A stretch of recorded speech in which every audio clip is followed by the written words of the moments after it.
For the afternoon panel after you've been caffeinated. My name is Kim Dozier. I am with the Daily Beast, and I'm an analyst on CNN. I'm also the survivor of an al-Qaeda car bomb in Iraq from 10 years ago, which killed members of my team and the Army patrol that we were filming. So I come from this at an angle of studying counterterrorism, militancy, and also the intelligence community. Before I introduce our panel, one of the things I'd like to share with you is something you might not follow. It's an unclassified intelligence report that you all can read, put together by the US intelligence community. It's called the Global Trends Report. The last one was done about 5 years ago. The next one is going to be published in January, but I've had enough of a sneak preview of the next one to tell you the news is pretty grim. What it predicts is global instability driven by climate change that becomes too much for fragile governments in Africa and across the Mideast and other parts of the world to handle. That leads to a further rise in criminal networks, militant groups, and ultimately refugee or economic migrant flight that is even greater than what we see today. So with that grim introduction, but one caveat that the intel community gives, because the intelligence community also always likes to leave itself a way out. It says the way you could avoid this grim future is if the human race, human beings, these fragile governments, or some of the governments that we have representatives from here today, if they create technological or other innovations that solve some of these resource shortages, maybe we could be facing a brighter future. That is the kind of question I want to put to our panel. So if I can introduce to you, their full bios are, of course, in the app. But with us, we have Mr. Youssef Amrani. He is the head of the mission of Morocco's Royal Cabinet. We have the ambassador to Morocco from Sweden, Erika Ferrer. We have Vice Admiral Michael Franken from AFRICOM. And we have the former UN representative to Libya, Ambassador Bernardino Leon. Those are just some of the jobs that all of these people have held on this stage. Let's start, before I put questions to them, with a question to you. It's a voting question, if we could put it up on the screen. Where does responsibility fall for addressing the coming resource shortage-driven flights and mass migration? So, okay, we could do that one too. I have been overruled by the voice of God, so we're going to go with the word cloud. What is your prediction for the state of the world in a decade? Any thoughts? After I've given you that grim start? Right, while you all think about it, I want to start with a lightning round of questions for my assembled panelists. In a couple of minutes each, could you tell me one hard power solution and one soft power solution to the growing instability that we're seeing in places like Africa and the Middle East? Sir, if we could start with you. Well, to fight insecurity, I think you need a mix of the two powers. Because security measures, military intervention by itself cannot help us to face the challenges. Then, of course, you need soft policy also, or soft power also. Economic development, cultural dimension in the action towards our partners. This is essential. So I see it's a mix of both of them. And Morocco always, in his foreign policy, has always used these two dimensions in its actions towards the continent, especially Africa. Peace and security are essential. We are the major contributors on peace operations in Africa. Mm-hmm. And then we have a policy in Africa in working to create wealth, because at the end of the day is how much job do you create, how much wealth do you create in the region, and to respond to the expectation of the people of the region. So for me, it is a mix between soft and hard power in order to address the different challenges facing our region. And one, it's which I think is essential, is to work on in the mind. And when before, to make a junction with the previous panel, today I think one of the priorities is to deconstruct the jihadist narrative. And this, I think, is something that Morocco is using in its relation with Africa to promote the real Islam. Because what happens today is that Islam has been hijacked by extremists and terrorists, and instead of promoting the values of tolerance, of openness, of coexistence, we are facing a monster. So we need this soft power to... And that's something I'd really like to get into a little bit later in the panel more deeply, at what is happening to Islam and how it's been hijacked. Meanwhile, our board has populated with some names and words about your prediction for the state of the world in a decade. A lot of people said love and chaos. So we've got wide streams of opinion in the audience. Ambassador Pereira, how about you for your lightning round? A hard power solution and a soft power solution. No, obviously I agree with Mr. Amrani that you need both. But let me start with the hard power. And I would say that is gender equality, which is a prerequisite for peace, security, stability, and development. And I would like to underline, and maybe not all of you know, that Sweden has adopted a feminist foreign policy, something that was seen when it was launched a bit of skepticism, I dare say. And I have to say, when you said the word feminist foreign policy to me as we were chatting before this panel, I had never heard of that before. So I'm glad you're getting a chance to educate all of us about it. So that means that we are putting gender equality into everything we do, in all strategic discussions on foreign policy in a broad sense, sort of mainstreaming. And what we are talking about, sort of three tools. We are talking about respect for human rights, rule of law, about representation, to bring in women in governance, bringing women into peace-building processes and into peacekeeping. And we talk about resources, to put resources into this. In short, it's what this feminist foreign policy tries to do is to respond to this century's biggest challenge, which is the continuous violation of girls' and women's human rights. So that's your soft power solution. No, this is our hard power. I would say that this is hard power. Fascinating way to turn that phrase inside out. Vice Admiral. Well, that's not the hard power I was thinking of, but I'm willing to accept that. So I believe all militaries share a reluctance to use hard power, although it does have its role. It cannot be used without a healthy dose of soft power. So the hard power examples are, as we've seen in the last 15 years, from securing the airways so that the defenseless cannot be attacked from the air, perhaps something that we should have considered in Syria, the no-fly zones and the like. There is certainly the kinetic strikes, which have a role, especially when it concerns leadership of violent extremist organizations. The soft power is a better topic, I believe, for discussion in this group, and that is the entire scope of improving education, improving the opportunities for gender equality, micro-business, microfinance organizations, the ability to bring electrical power and clean water and better maternity care across the continent, I'm speaking of Africa, is the soft power primary emphasis that we use. And let me go back to the hard power one more time. It is with a lot of reluctance that we use the hard power, as I discussed. I think a lot of people in the audience would be surprised, or are surprised, to hear an admiral talking about maternity care and clean water. So we can get into that a bit later, as your role in AFRICOM is providing some of that in addition to the training.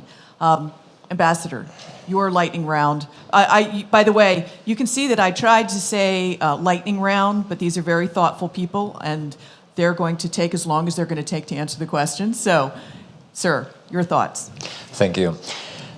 I would say, as hard power, I think we need more coordination in intelligence, because most of the threats we see in the region are threats that we can anticipate. Most of the threats we have been facing in the past 10 years, we had people telling us this is going to happen, but we didn't use many of this data. I think we need more intelligence to face most of these threats. We have mafias, we have terrorist groups, we have all of them operating in the region, and we can anticipate today what is going to happen in the coming years.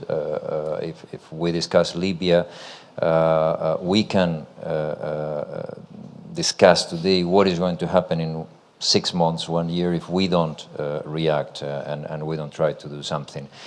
Regarding the soft answers, I would say diplomacy, but creative diplomacy. Many of the challenges also we're facing are new challenges. Many of the interlocutors of the actors in the region are new actors. So we need new answers for them. And so we will need, if we stick to the old formulas, to the traditional formulas, we will not be able to cope with these problems. So do you all agree with that U.S. intelligence community assessment that it's going to be grim for the next few decades? Or was that overblown?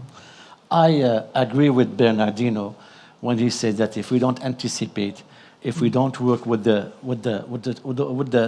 all the actors, NGOs, civil society, political parties, the situation will get worse.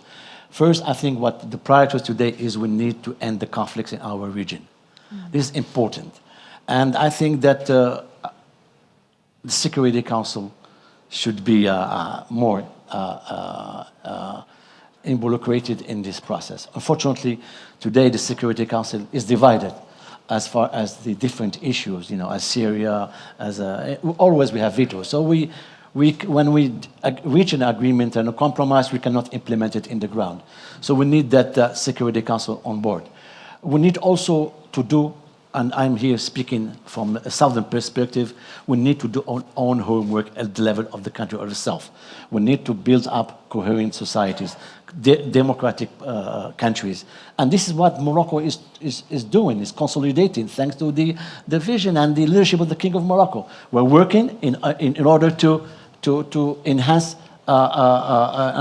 open economy, transparency, good governance. We have no complex as far as all these issues are concerned. And I think one of the major objectives of our countries is to build up peace and security, but also democratic states. And yet, a couple of the things that stand in the way of that are, for instance, on intelligence sharing. I've sat down with a number of different officials who say, we sit down with a foreign country or an African country or a European country, and we find that if you're the United States and you've walked into that office, they'll share something with you that they might not share with their own domestic intelligence, that there's competition inside different agencies. For instance, in France, that the French domestic intelligence agency doesn't like sharing things with the French intelligence agency that's focused on things foreign, et cetera, et cetera. And so you have these institutional barriers within a country blocking that kind of cooperation. What do you do to build trust in the institutions where you're supposed to put this intelligence to share it? As far as Morocco is concerned, we have been working with intelligence. And thanks to this cooperation, we were able to dismantle a lot of cells in Spain, in France. Because today, we have one way. We have to work together. Because we are all targeted by this violence and this extremism. And if we don't work together, we don't share intelligence, we're not going nowhere. Of course, this is one of the aspects, the security, the intelligence, the military. But as I was saying earlier, we need to work on the minds of the people, to deconstruct the narratives. This also, we have to work not only with the services, but also with the religious leaders that play an important role in Africa and elsewhere. So let's move to that topic of Islamic militancy versus fundamentalist ideology. I want to start with a provocative question that we spend a lot of time in the United States considering. Does it matter what you call it when you're fighting it? Do you have to call them Islamic militants, or can you, as the Obama administration has done, it says in response to requests from the Arab world, is violent extremist okay to use? Does that help or hinder the fight? For me, Let's start I with you. prefer violent extremists because this movement have nothing to do with Islam. I was saying earlier they have hijacked Islam, and these people, are targeting also Muslim countries and Muslim, and that's why we need to do this work and to work on them, to deconstruct through the same tools, because they are good in this. I mean, the bad guys, they are good in internet, in radicalization. So we need to use the same tools in order to fight these people. Ambassador Leon, what do you think? Well, I definitely don't like the idea of Islamic terrorism. I think we all agree That term. Here. It doesn't require much discussion. You can call it violent extremism. I agree with Youssef that that's probably the best, and it means that there is a problem worldwide. And when you see what many trends in Western countries, these populisms, these anti-migration movements, probably mirror the extremism we see here in the region. So I agree with Youssef. Violent extremism is the best. I'm going to put you on the spot, Admiral. You're about to work for an organization where the Trump administration has been on record saying that it believes you've got to call it what it is. They use the term Islamic radicalism. What have you found most useful in your career targeting such groups? Well, you've provided my answer in stating that the Obama administration calls it such as this. So,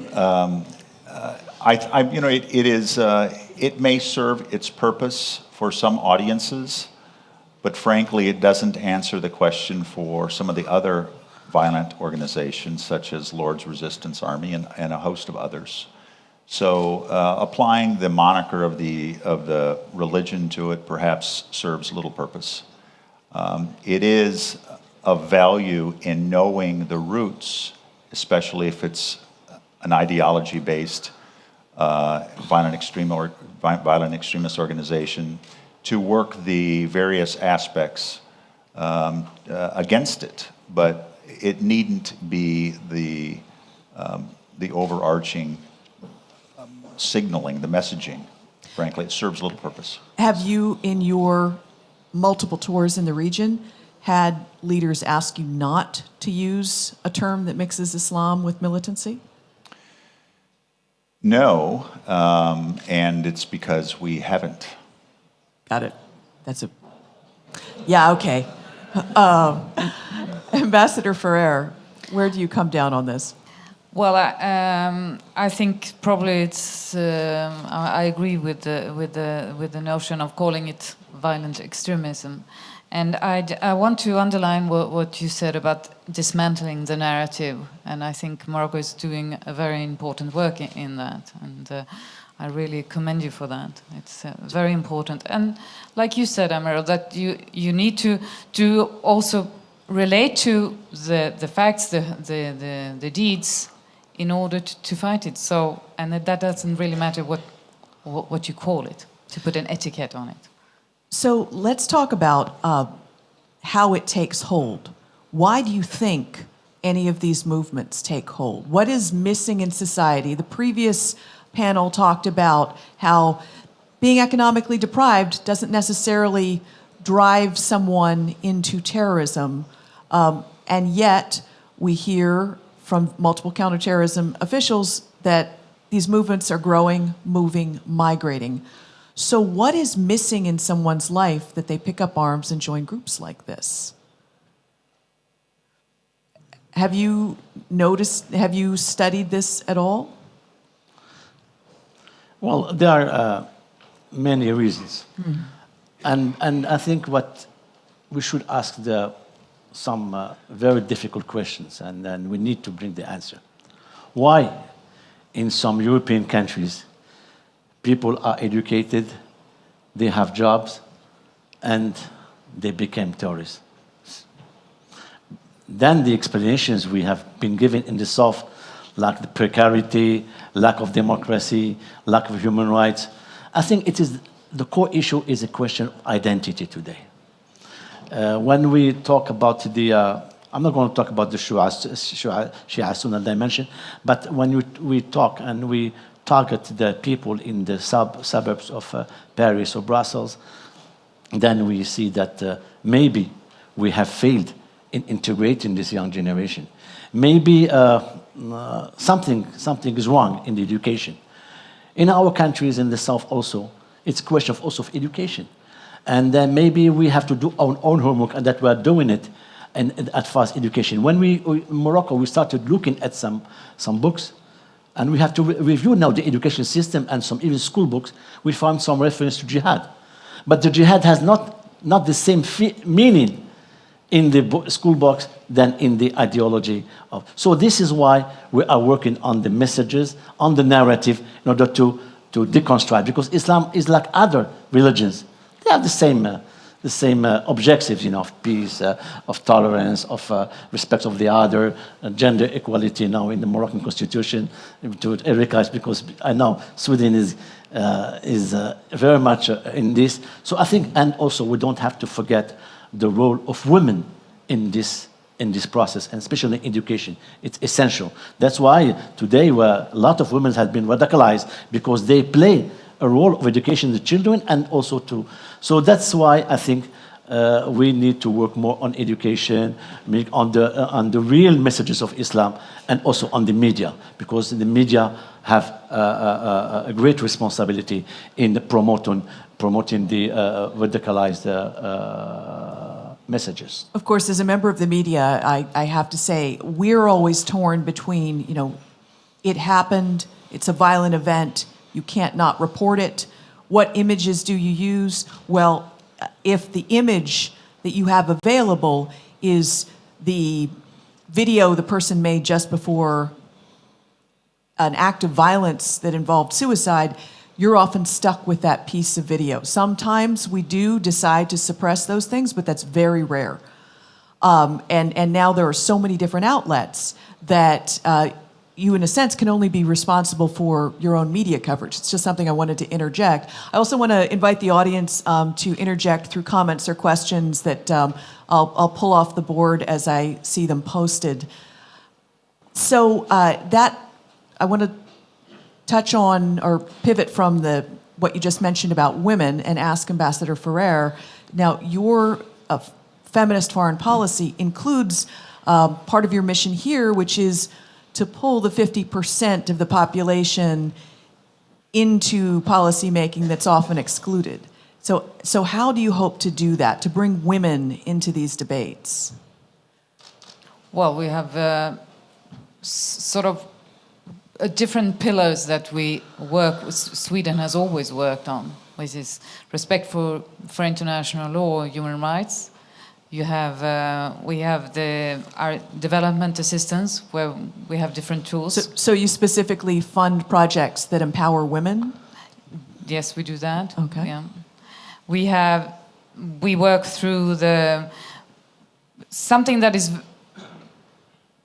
Sweden has a very strong role in the United Nations, and we talked about that Sweden will be on the Security Council starting from January, and where the issue of gender equality will be very strong, and especially women, peace and security. This is something that we will try to bring forward during our membership in the Security Council. So what are some of the most successful things that you found that integrate women into either policy debates or the fabric of society, or empower them more?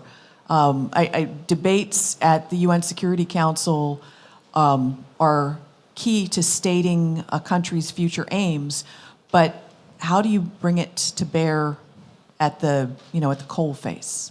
that will be the challenge, obviously. But one thing that I would like to mention is what we have been trying to do, and then especially our foreign minister, is create a network of female mediators to bring women into peace processes and peace negotiations. And this is something we have started. I mean, the feminist foreign policy is only 2 years old, but this is something we're working very hard on, especially building up networks. Just the fact that I've talked about it here.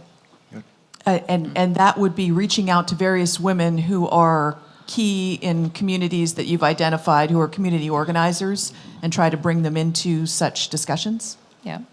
So I guess playing off of that, so that's empowering one part of the community.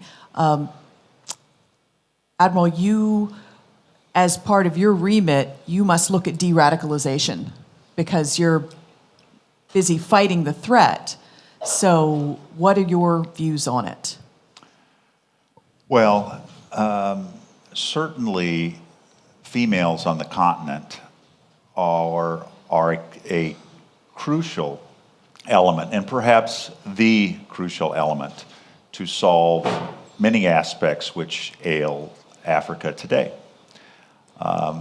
We have said in our planning sessions that we want to work on the children, we want to work on the women, we want to work on the elderly to ensure that they're properly cared for, and that there's an emphasis on education, and wherever we can build the woman's position in society from a military, and we're a dull tool for this operation, but we will. So the female members of military, we choose a rather large number per year provided by the host nation, and we send them to the United States.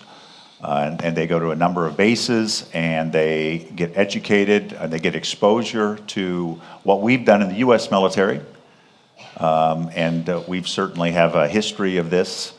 And this is just a microcosm, but the fact that we expose them to what we consider a rather enlightened view on things is, and they get to speak with some of our leadership, which provides, I think, a little bit of a moxie, perhaps, where they go back and they can say that, and they get a certificate of achievement and the like. So, I mean, it's a small measure, I understand that, but it's something. And certainly we work with the Minister of Interiors and the like, and natural resources, to build some basic structures of society wherever we can in our civil outreach. So to widen the aperture out, de-radicalization in general, each of you have had a role in it, and fighting extremism and militancy, which is an outgrowth of the instability that we're talking about. But the U.S. military often gets the blame for causing some of that instability just by being there. So what do you do on a wider level, your mission across Africa, to actually build up stability? Well, we work hand in glove with host nation and the U.S. ambassador in country, and we generally align to a 3D process: diplomacy, small d for defense, and development. So the U.S. military footprint and expenditures on the continent of Africa are rather minuscule compared to State Department, USAID, various U.S.-based NGOs, international NGOs, and the like. And we'd like to keep it that way. The last thing we care to be thought of is having militarized aspects of the continent. So our training sessions, our mentoring is rather minuscule compared to the larger effort. And we work with the UN, the AU, other organizations, and in every case, hand in glove with the U.S. State Department in our efforts. Where best we can serve, it is a soft approach that enhances African solutions for the African problems. And yet, I have to counterpunch and play the devil's advocate, as is my role here. U.S. drone strikes, U.S. raids, even raids to rescue kidnapped Americans are seen as encroaching on the sovereignty of nations across Africa and the Mideast. And also, there was, in many countries, we, the United States, have expended hundreds of millions of dollars training local forces that then turn out not to be able to stand their ground. I think Ambassador Leon has seen that in Libya. So what do you do when a single drone strike counters 2 years of rebuilding work on the ground that you're talking about? So it's a truism that an entity that does a lot will certainly make the most mistakes. I'm not admitting anything, but it is, there are two sides to solution sets, and there are very few black and white yeses and nos. I believe we've been reasonably successful in Libya in assisting the GNA in their assault on Daesh in Sirte. GNA for the audience. The Government of National Accord, and the Prime Minister Siraj. We have been highly reticent to expand upon that, and are extremely deliberate in following through with any other expansion in the pursuit of Daesh. We are not there to choose sides per se, and each of these decisions is only come to fruition after considerable thought with international bodies. And I hear you, and I've been in some of those meetings, but as I found at dinner last night, there's an opposite point of view that says, there go the Americans interfering again. No, Sir. I want to say no. I don't want to focus only on military intervention or military solutions. It is up for us, Africans, to define our own priorities as far as peace and security. Of course, we need our partners to be with us. We need to implement the UN Security Council. I'll just give the case of Mali. Of course, the French intervention was successful in Mali. But if there was not this post-conflict, we could move in nowhere. And for us, the post-conflict is national reconciliation. For us is respect of the territorial integrity of state and their sovereignty. Peace building is also economic development. Because what is important is, and peace building also is democratic construction. So for us, we need a comprehensive approach to deal with this problem. Because the military alone, it is maybe essential at the beginning. You know, we were in the Security Council, and Masood was our ambassador here. We have proposed 2 resolutions, one on Mali, and the other one on Syria. Well, Mali was successful, and we moved forward. Of course, the Syria issue was vetoed. But I think we need to compromise. We need to look for a spirit of compromise. Of course, it is our security, Africa.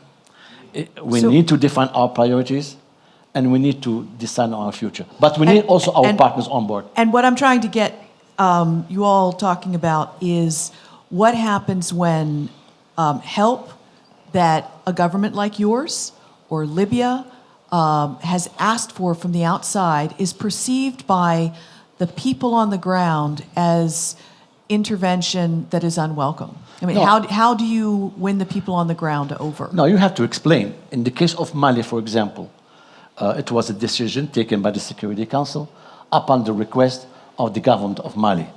And we had to work to do some public diplomacy to explain this was in interest of, and we have to work on this. You know, this is something because it has a legal aspect, a legal dimension, which is the Security Council. And I understand that, but most people on the ground, they don't pay any attention to what is said at the Security Council. No, they all listen. they know is all of a sudden they see a foreigner on their soil. And Ambassador Leon, you saw that in Libya, did you not?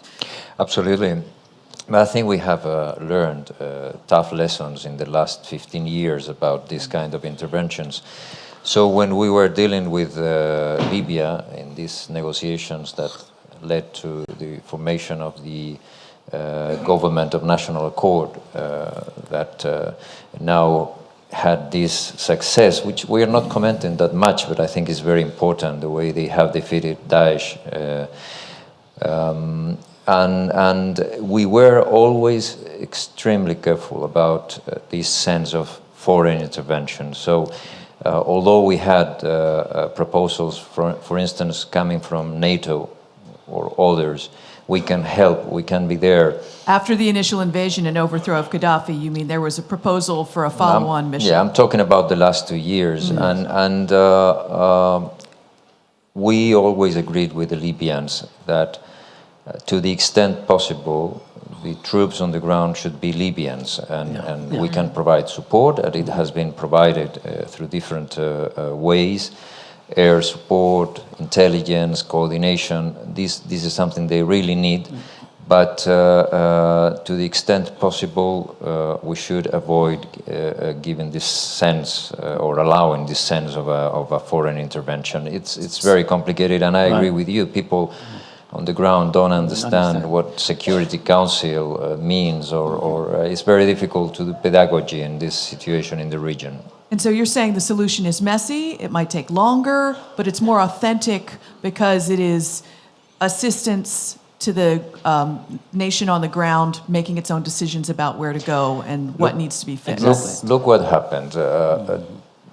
2 years and a half ago, I took over as UN envoy for Libya. The country was in a civil war. Yes. On the table, some of the proposals were, let's use military force. Yeah. Even the Italians offered at that stage 5,000 men, and we said, let's try with diplomacy. And it was a long year and a half of negotiations until we reached this proposal for the agreement, which is still there, and for the government, which is still there. And now this government, a year later, less than a year later, has defeated Daesh. So this is, I think, of course, it's messy, it's chaotic. There are still many threats around this government, but I think this is one good example of how there is a lot of good people in the region who are ready and are capable of doing this. And yet these solutions, though that, as you describe, is a good one, it's still fragile, and we still see refugee flows. So what do we do to combat the refugee issue or the economic migrant issue and convince people to stay where they are? Ambassador Pereira, in your country, you've taken a number of refugees fleeing Syria, fleeing Iraq. How is your country coping? Well, let me first say that when we talk about refugees and migrants, we have to look at what's happening in Africa. We are here in Morocco, and we have to work with Africa and help Africa to create a sustainable development, economic growth, so that people stay in Africa. We will see even more migrant flows with the change of climate. We all are aware of that. Talking about the refugee crisis in Europe, and let me rephrase that, it's not a refugee crisis for Europe, it's a crisis for the refugees. Anyway, this crisis has put Europe in a very difficult spot, and I think Europe didn't really show its best side. It was the biggest challenge for Europe, and we didn't manage to handle it very well. A few countries, such as Sweden, have taken the majority of the refugees. Sweden took last year 160,000 refugees, mainly from Syria. And of course, it has been a challenge for our society, but we are coping. And the problem is that Europe has to find a solution to this, because, as I said, it's not going to end. We will see migrants coming, more refugees probably, and we have to find more solidarity, find mechanisms so that Europe can handle this together, and with a burden sharing, if you want. And yet your government has been challenged by right-wing politicians in your country for taking those refugees, yes? Yes, like in many other countries, the refugee crisis, the influx of migrants have been exploited by xenophobic far-right parties, and Sweden is no exception to that. We have a far-right party now in our parliament, which is, very, as I said, exploiting this situation. But on the other hand, Sweden has managed this. It has been difficult. It is costly in the beginning, but as someone reminded me, we had very low unemployment in Sweden, and especially in particular among Swedish-born. But then again, among these Swedish-born are second-generation migrants or refugees. And I think now, if I remember correctly, the unemployment rate is 4.5, something like that, among Swedish-born. As long as people have jobs, Yeah. they'll feel better. So it's doable. Yeah. Mr. Armani, you had Yes, something please. to add. I want first to build up on what Bernardino said about Libya. I think the negotiation process is the key issue in order to address when in conflict such as Libya. At the beginning, Bernardino, when you came the first meeting, you said, I need many rooms because all the parties didn't want to meet with each other.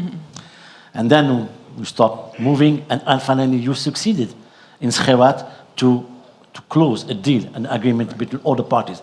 For me, that was already an outcome because all parties were listening to each other, talking to each other, and trying to build up their future. For me, the spirit of compromise and the negotiation are essential to reach a solution. Now, coming to migration. And if I can say, Youssef, not because you are here, not because we are in Morocco, but the contribution of Morocco was really crucial. Without Morocco, without hosting these talks in Skhirat, I am not sure we would have been able to make it. Thank you. Now coming to migration, I think migration is a very key issue for all of us. And Morocco also, is also tackled by this issue of migration. Listen, migration is today a question of shared responsibility. Miguel Angel Moratinos is here. He was foreign minister of Spain at that time, and we had a problem in the north of Morocco. And we were able, thanks to these negotiations, transform a crisis into a unique model of cooperation in the region.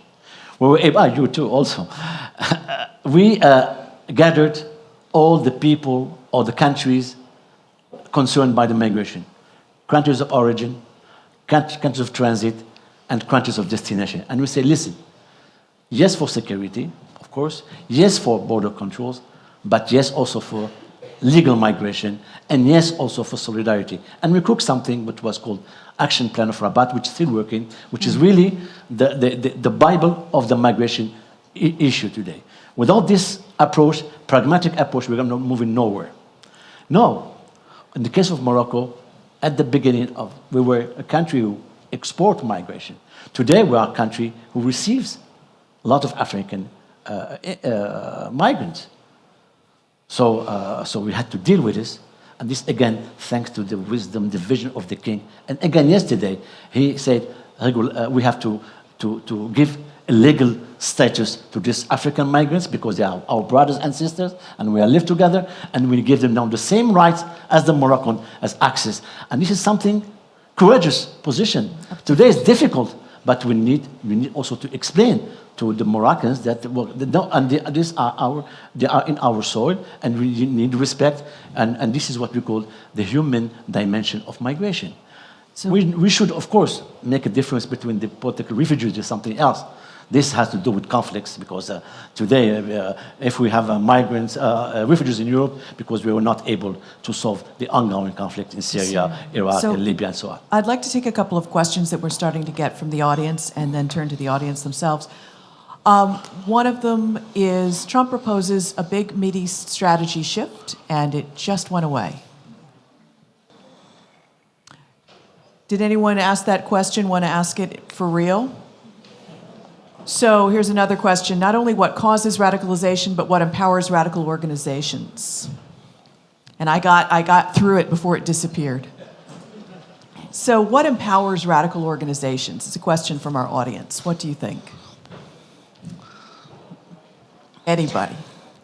I would say the experience we have seen in some of these countries, I'm not going to talk about the individuals, but rather the social conditions.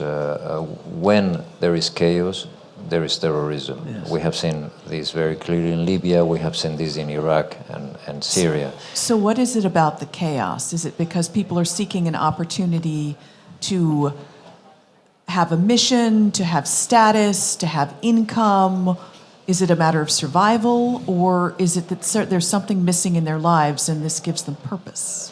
Well, in the case of Libya, it was the result of 3 years of failures in the Libyan transition. I said before, we can anticipate many situations. This was one of the situations we could have anticipated, but the West somehow, the Western countries and the regional actors that accompanied the Libyans during the revolution left. The civil war, the confrontation was the result of this chaos. This is something we could have avoided, and now, once Daesh has been defeated, again, we should try to stay. We should try to remain and to continue to help the Libyans, not for a year or two, but for 10 or 15. If not, we will go back to a similar situation. So what is the biggest threat to Atlantic states? Is it Daesh and radicalism? Is it Russian expansionism? Is it Chinese predatory investment? What do you all see it as? It's a mix. Drug trafficking is a major issue. Today, according to the UN figures, 40% of the cocaine which is exported to Europe comes from the Latin America to the Gulf of Guinea and the Atlantic. So that's why Morocco and Spain and some other countries work on an initiative on the Atlantic Ocean in Lanzarote and then in Rabat. We need to bring common responses to these challenges. Drug trafficking, and also today, like in Latin America, the drug trafficking always seeks alliance with illegal migration, the mafias that deal with illegal migration, the terrorist movement, because it's at the end of the day, a lot of money is going over this business, you know. And that fuels instability, you're saying. Yeah, Ambassador exactly. Pereira, what do you see as the leading threat that the Atlantic states face? Well, I dare say that it's the lack of trust in institutions, be it multilateral, national, and maybe also the lack of leadership. Who needs to lead? That brings up a question that one of the audience put up there. Donald Trump has talked about a new Middle East where the U.S. is not meddling, invading, etc. The Obama administration also worked on empowering local countries to make their own decisions. So who needs, should it be the UN leading? If it's not going to be the U.S. as the superpower setting the example? Well, UN is not UN, it's the member states. You mean talking about the Middle East? Your question was about the Middle East? Well, the ambassador said we needed leadership, so let me just ask, so what do you think the leading threat is? Well, it's leaders, political leaders, obviously, and we have a problem of we see that in Europe, we see that in other places, leaders that are not really stepping up to the task. But I see what you're saying. Yeah. Okay, Ambassador. Kim, I think it's clearly corruption, which stagnates the private sector, which misallocates the natural resources, which permits an environment which is conducive to illegal transport of goods, of illegal goods, which maintains the status quo because it's profitable. It doesn't necessarily bring the best of human nature and the best candidate to the job. It impacts leadership in these countries because of the rigged elections and the rigged process to get there, et cetera. An enemy we hadn't expected you to bring up. An enemy we hadn't expected you to bring up. Well, it adds a level of hopelessness and helplessness to the youth. Because the injustice because they of it. see this, and this is, I think, one of the primary issues that needs to be confronted. Ambassador, your thoughts? Well, I agree with this idea of corruption. I think it's important, but I don't think we're talking here about the culture of corruption that has existed for years in some countries, and we are talking rather about the corruption which is created, for instance, by these mafia groups that Josep Ambrani was mentioning. When with Minister Moratinos we started to work in Western Africa on these mafias and migration, especially after 2006 when Yes. the boats going to Canary Islands became a huge problem. We started to deal, for instance, with a country like Guinea-Bissau, and we discovered that it was a continuum. The mafias coming from Latin America, drugs, people, weapons, everything was connected. So that feeds into the threat that feeds into the instability in the region. And let me tell you something, just one very telling. At that time, one of these mafias, for instance, in Senegal, could be making $1 million a day. No company ever could in Senegal at that time make even a quarter of this amount. So their capacity to bribe people, to corrupt people was huge. So these mafias, the corruption coming from these mafias, I think is... So with that, I need to take a couple of questions from the crowd. Let's see, sir right there, and then I'll take the question here. So there's a runner who's going to bring a microphone to you, to this gentleman who's standing up. Can you just introduce yourself briefly? Hi, Todd Lindbergh from the Hoover Institution. I have a short comment on violent extremism and then a question on it. Very short, we don't have much time. I have no objection to the phrase violent extremism. I think it's a quite concise description of the problem, but I do think we have to recognize it as an abstraction.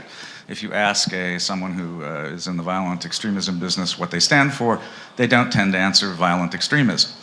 They tend to refer specifically to the cause with which they're associated. And therefore, when we start thinking about this problem, we have to think, obviously, directly about those kinds of causes. And that's, I think, the serious critique of countering violent extremism. Your question, sir. And the question is about the violent part of violent extremism.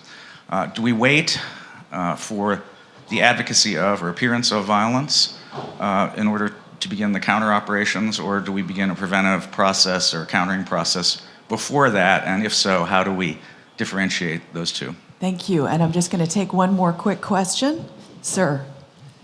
Thank you. Stephen from the South African Institute of International Affairs. Found it interesting that some of the, let's call them conventional conflicts in Africa haven't been mentioned.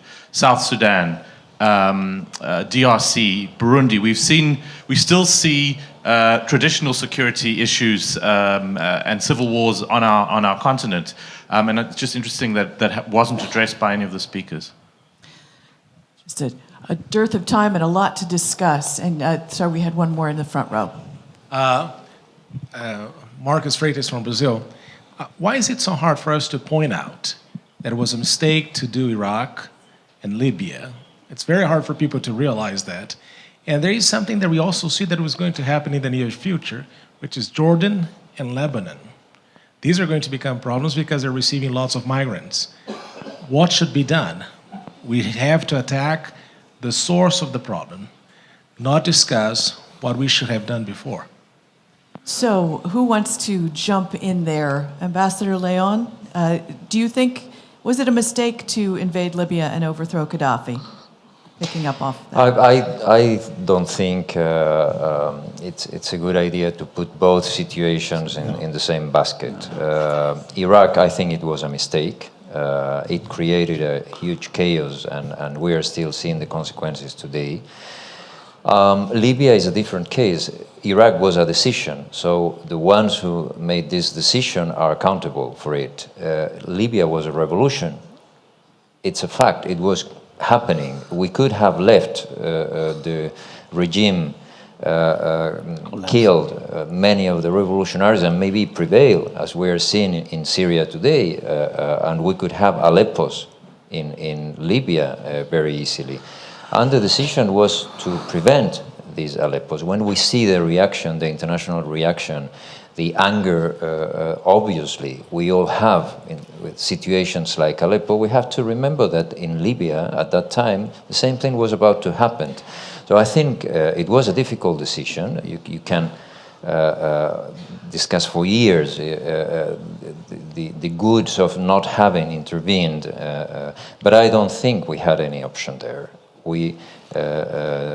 Gaddafi was about to go to Benghazi, and it could have been a carnage, and I think the international community did the right thing.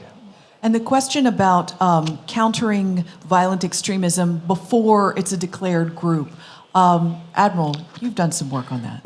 Well, intelligence and sharing of intelligence is what precipitated the Libyan operation, because it was going to be mass genocide of citizens of Benghazi and elsewhere in Libya. So that's an example of stepping in, and the tools to use are principally intelligence. Intelligence that is collected within lawful frameworks and in accordance with all the necessary regulations and the like. Regarding Iraq and Libya, I think I agree with my associates with that.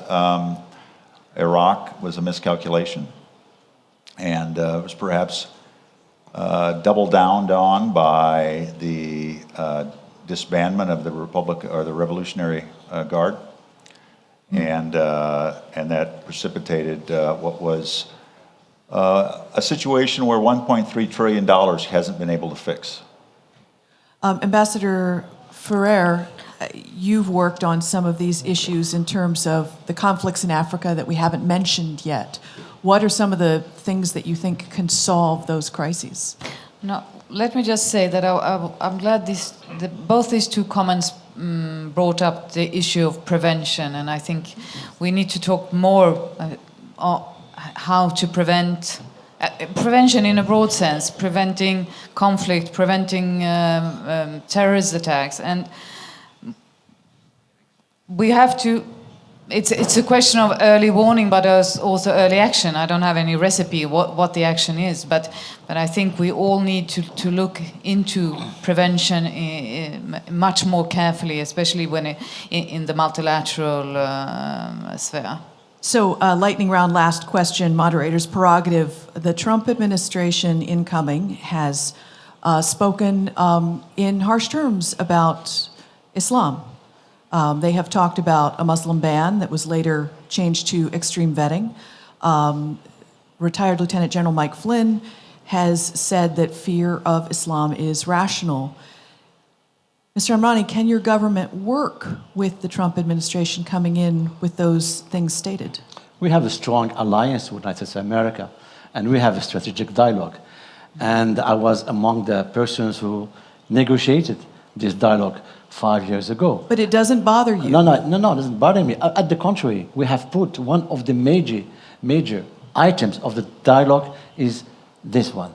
Dialogue between culture and civilization, dialogue on deconstruction of the jihad narrative, and we're working together because we think today. But you've been working with the Obama administration, yes, not the Trump administration. For us, the strategic dialogue is between two governments. This will continue, because the American position will not change on these important issues, on the strategic alliance with countries like Morocco, who made the choice since.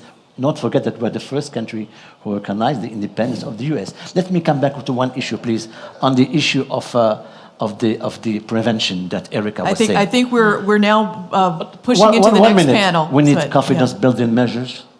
We need regional integration, and we need regional integration, and we need to build up strong states, because fragile states, like Said Bernardino, is a vacuum for extremists and violent extremism.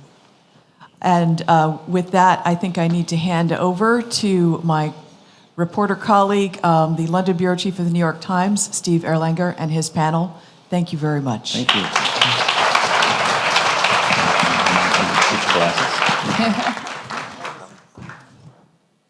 You just follow, Steve? You take the next seat? Nicely done. Good luck. Ladies and gentlemen, we're moving right directly into the next panel. So if you could get yourself settled, that would be grand. Or at least try to get yourself settled.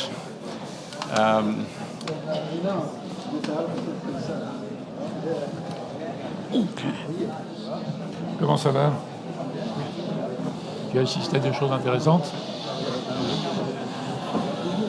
If you could please sit down, ladies and gentlemen, including the last panelists. If you could sit down, please, that would be really nice. So we can get going.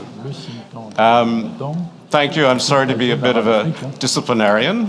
I'm Steve Erlanger. I'm the London bureau chief for the New York Times. It's a great honor to be here in a country I have deep affection for. I'm just waiting to have some pastilla, which we haven't had yet. That would be nice.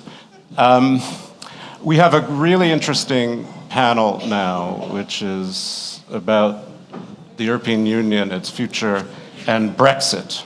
And just before I came on here, I saw on Twitter someone is offering for Christmas to be paid for in euros, to be sure, a British company, a mug which defines Brexit as a noun.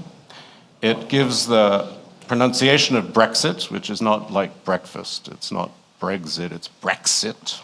And then its definition is one, Brexit. And then its secondary definition is C number one. Brexit means Brexit, as Theresa May has told us so gnomically. So one of the things I wanted to ask you, we're going to play our little word cloud game.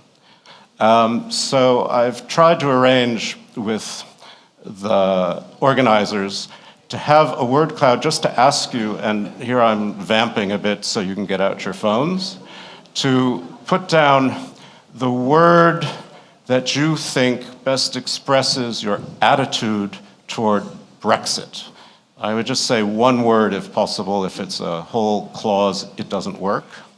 So if we could get that up on the screen and get it going, and if it fails, we'll move on. But let's try to do that.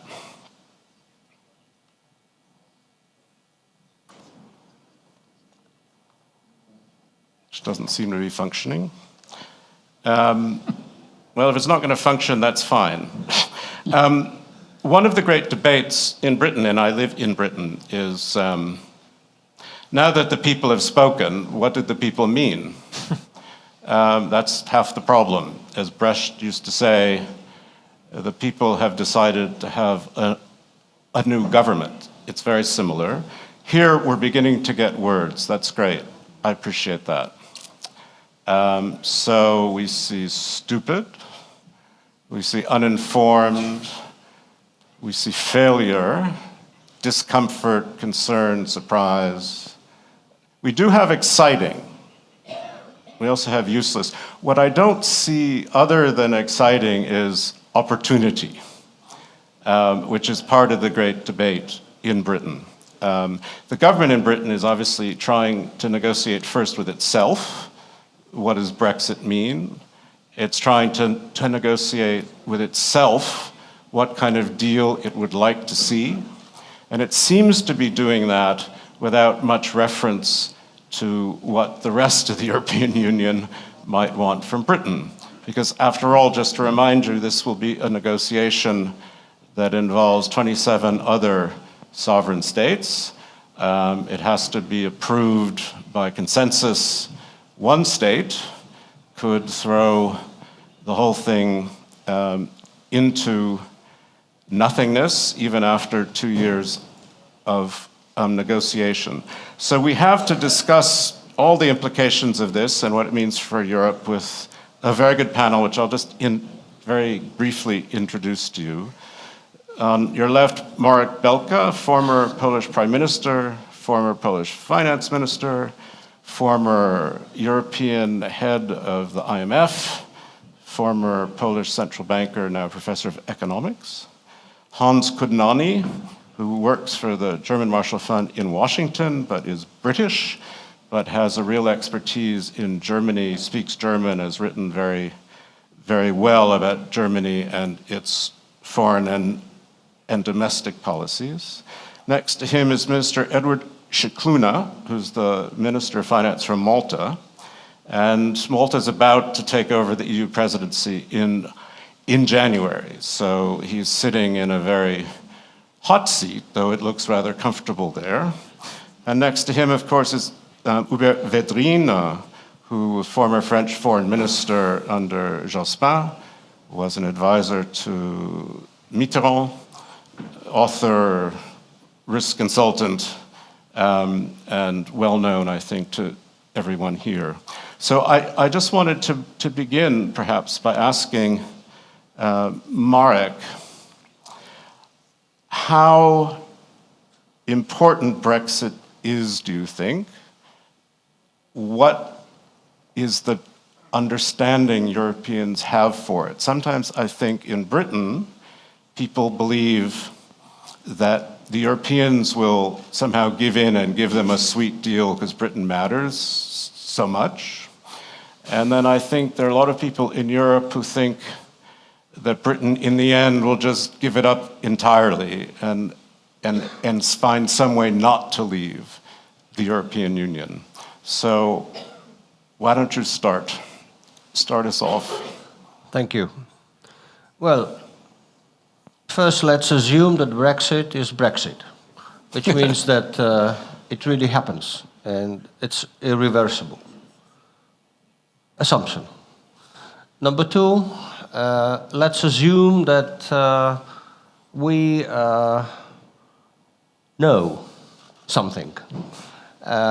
Because one thing certain is that the consequences of Brexit, both for the UK and the European Union and the world, are to a certain extent uncertain. So let's take these two assumptions and then go on speculating. Let's divide the consequences into economic and political ones, short run and longer run. Well, let's start with the UK. Short-term economic consequences, we know. Weakening of the sterling with both somewhat negative and somewhat positive consequences, basically compensating themselves. The long-term Brexit consequences are expected to be largely very negative for the UK. As to the economic consequences for the European Union, they are both short-term and long-term negligible. Now let's turn to political consequences. The political consequences, short-term political consequences for the UK, well, we have seen already. The naive, immature Prime Minister had to go. UKIP is basically out of the scene. What comes next, we'll see. It depends largely on the results of the negotiations with the European Union about the terms of Brexit. But for the world and for the European Union, political consequences in the UK largely do not matter. So what is really the problem with Brexit? Well, it's the short-term, at least short-term political earthquake that Brexit may add to in the European Union. Short-term. Well, we'll see that Brexit enlarges the international community of pyromaniacs. And this, for example, I haven't met any French friend or interlocutor who would promise me that Marine Le Pen will not become the president of France. Okay? I hope they are right. Right. But remember what we thought about Brexit, remember what we thought about Donald Trump, and I come from a country that we had our own traumatic experience similar to that. So suppose that France holds up, Germany holds up, which will stop drifting of Italy into the same camp of pyromaniacs, then the political consequences of Brexit for the European Union will largely be contained. But the danger exists. So, summing up, long-term economic consequences for Britain, serious, very serious. Short-term political consequences for Europe, also serious.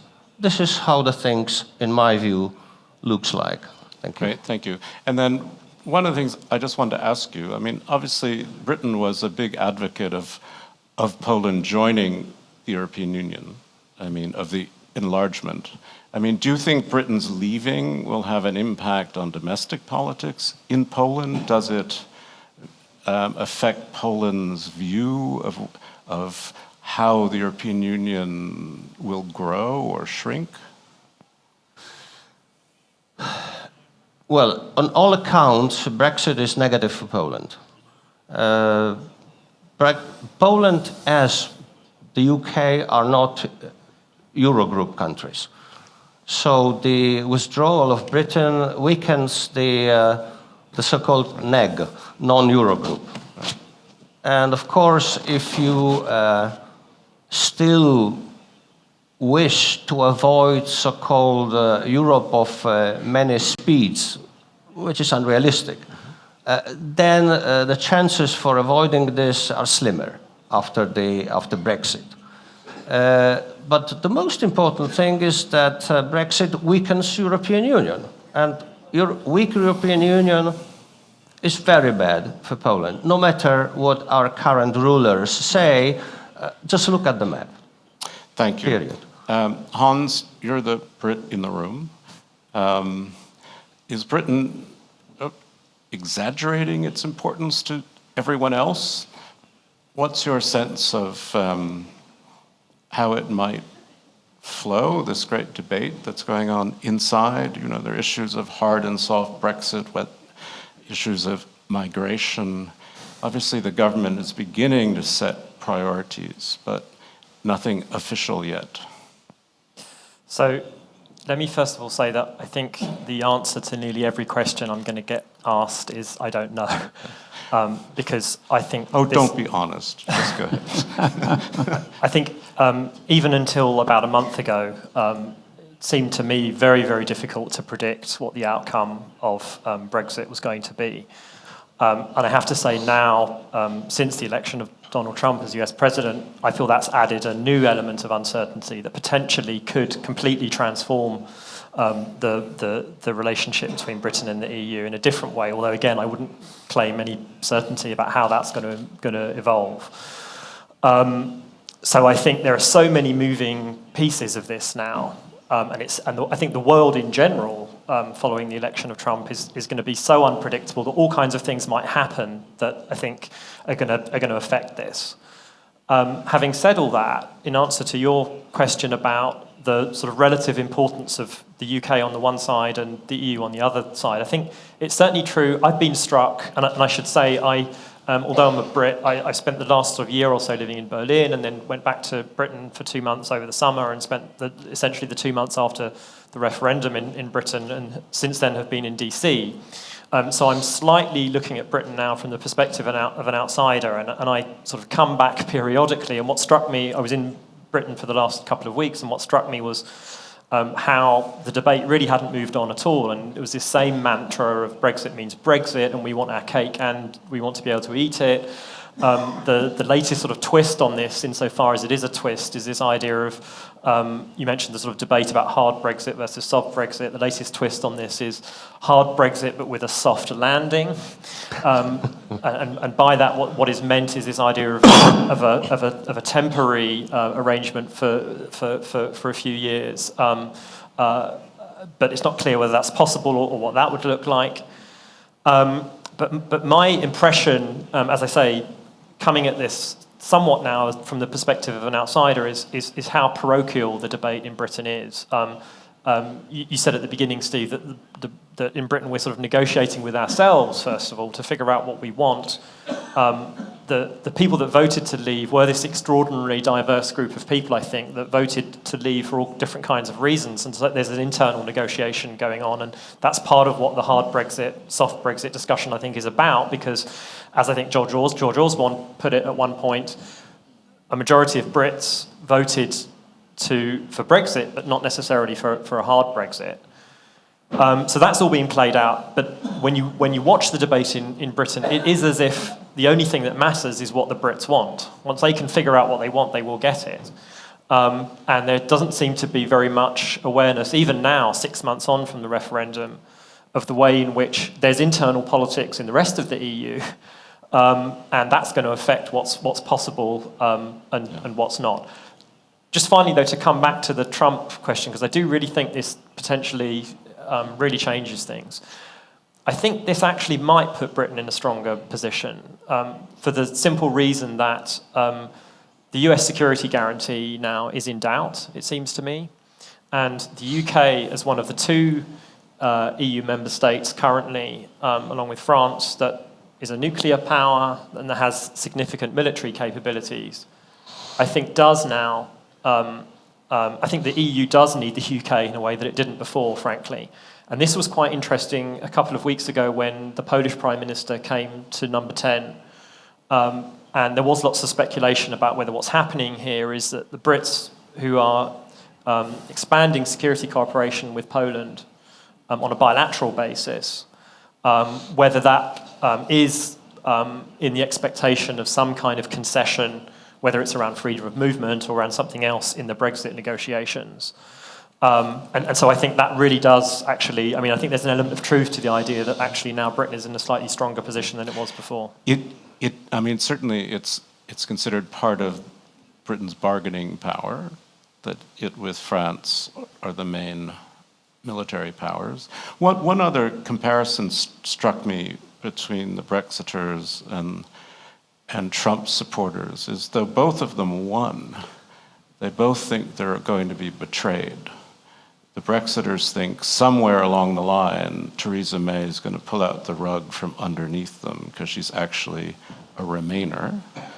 And Philip Hammond, the Treasury Secretary, is trying to work out a deal that seems too soft for those people who favor Brexit. So there's quite a lot of anger and suspicion of elites, of the government, which has a thin majority. And it's the same in America too. Trump supporters are already getting very anxious that there are too many Goldman Sachs people and too much elite, and that somehow Trump will also betray them. And I think this kind of defensiveness, political defensiveness, will be very interesting to watch.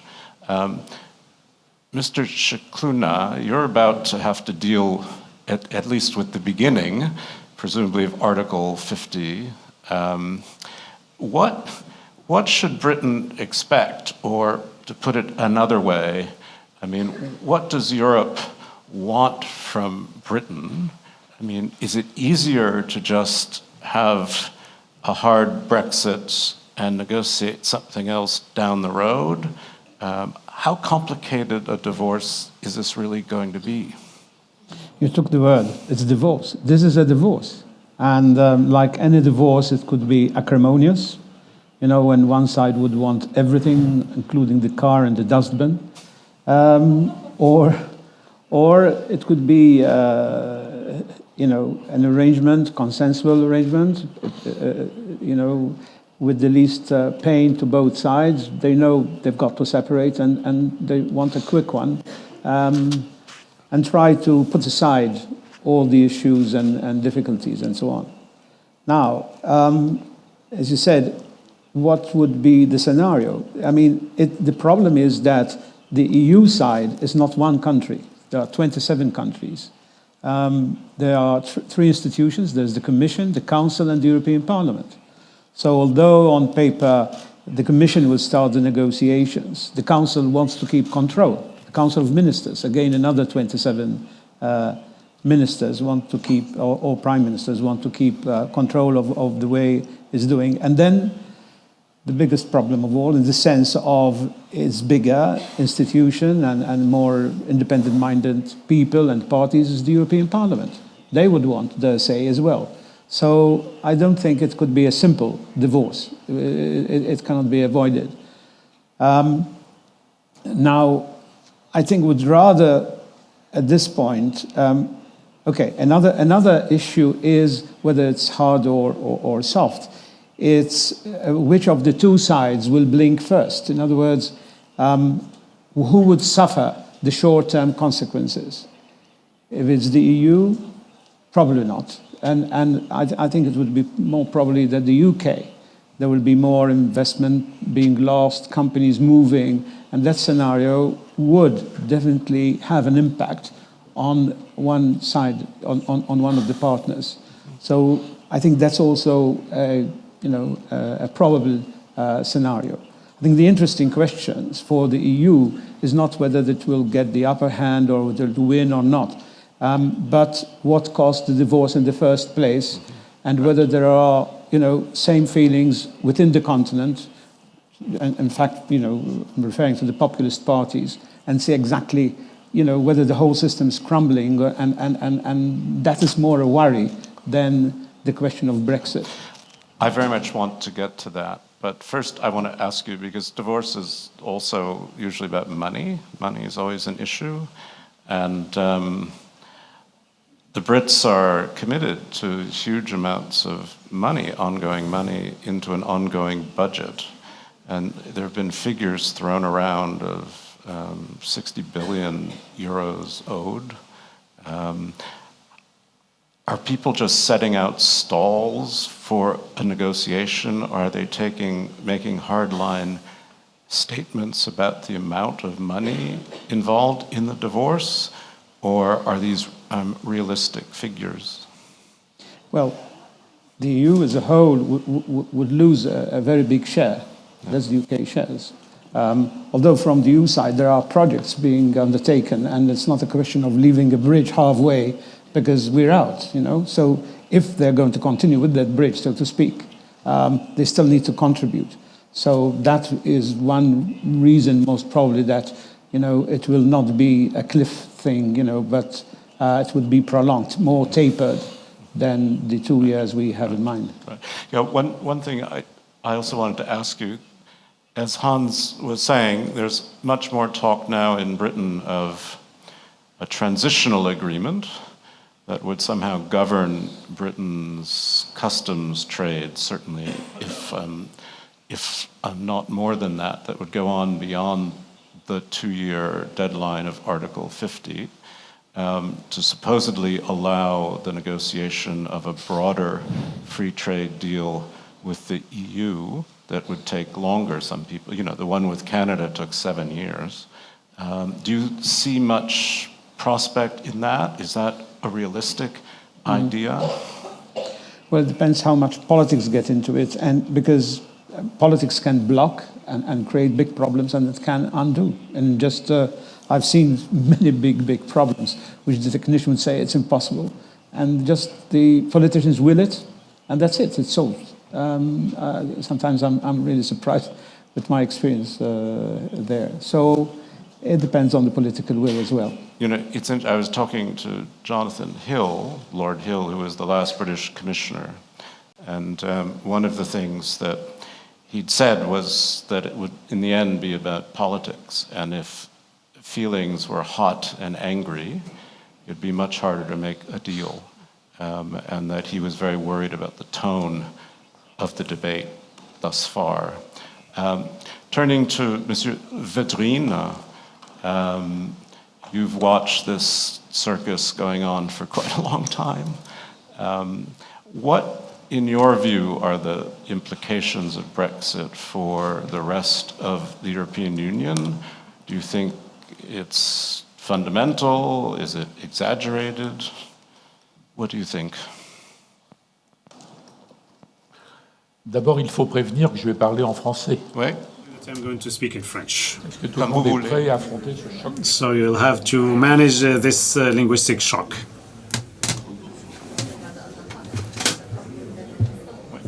On laisse une minute pour que les gens s'écoutent. So let's leave some time for people to get the headsets. Can you get the English translation? Is everybody happy? Yeah, okay. Commencez, monsieur. You can start, sir. Bon.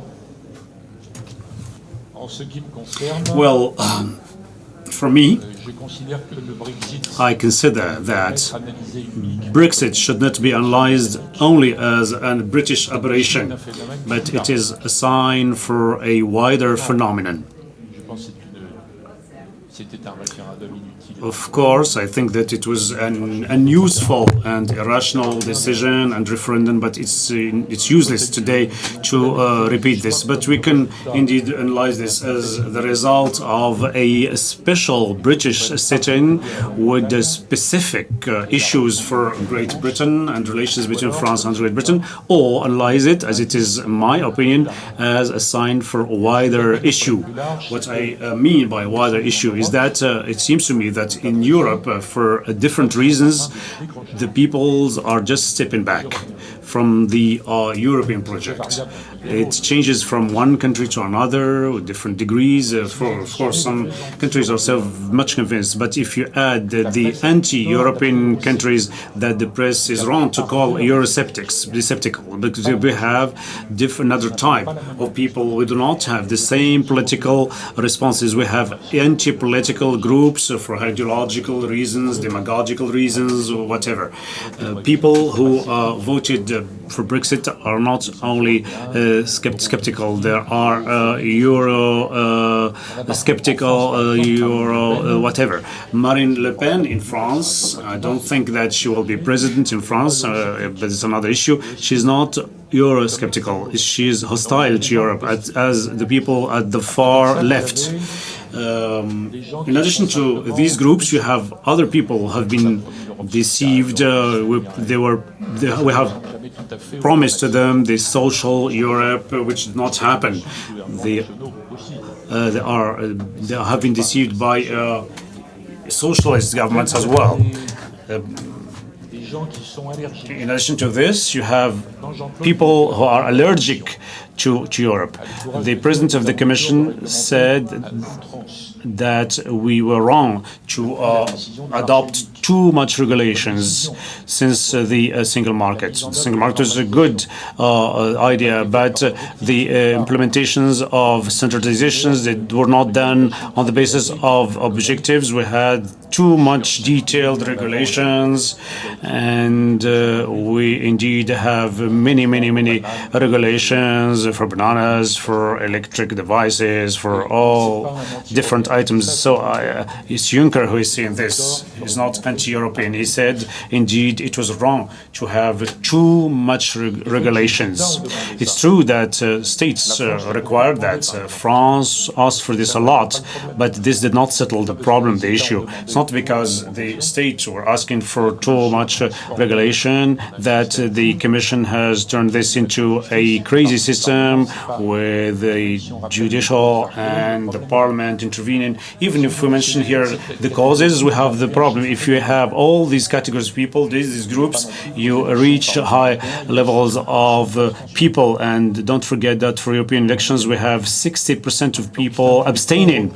So as average. So the pro-Europeans, conventional ones, the historical ones, center-left, center-right, they might represent 15 to 20% at the utmost. The federalist Europeans, we can read this in the economic newspapers, but those people do not exist as voters. Those who really say we should be brave and go for the federal approach, they present nothing, not much. So the real problem from Europe today, even before Brexit, the first issue, it's not about the provocations of Putin or the migration, refugees, the lack of growth, of all that. The real problem is that peoples are just stepping back from the historical projects. We could say that this is regrettable. We could condemn it. We could talk about populism. When people do not vote as the elite wants people to vote, it's no use to blame them. In Europe, we have an issue that you find in all democracies around the world, is that the popular classes and the middle class classes no longer believe what has been said about globalization, and it's not only the case for Trump in the United States. So we have here the minorities against the majorities and all this, but we could find this shocking or despicable, whatever. But we have what I might call an electoral insurrection. I think that we have to ponder about the Brexit issue, but the European system is not thoroughly changed in the way it functions to clarify the roles on the European level and the nation states level. If we do not bring more democracy within the European system, I think that the European project is at risk. It's not going to be destroyed, but it could go around in vast circles. So I might add the following sentence. What is being said today is that nobody knows today how things will evolve, will turn out. Nobody here could say what will be the position of Great Britain in 1 or 2 years. Nobody could forecast this, even if we start with Article 15.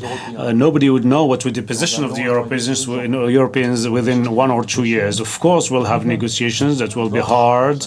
The divorce will lead us to insult each other. But Great Britain cannot in 1 year and a half decide to stop totally. We will have negotiations, and nobody could tell. We have been seeking a solution, we cannot find it. The hard ones who people would say the British did not behave rightly when they voted in this way.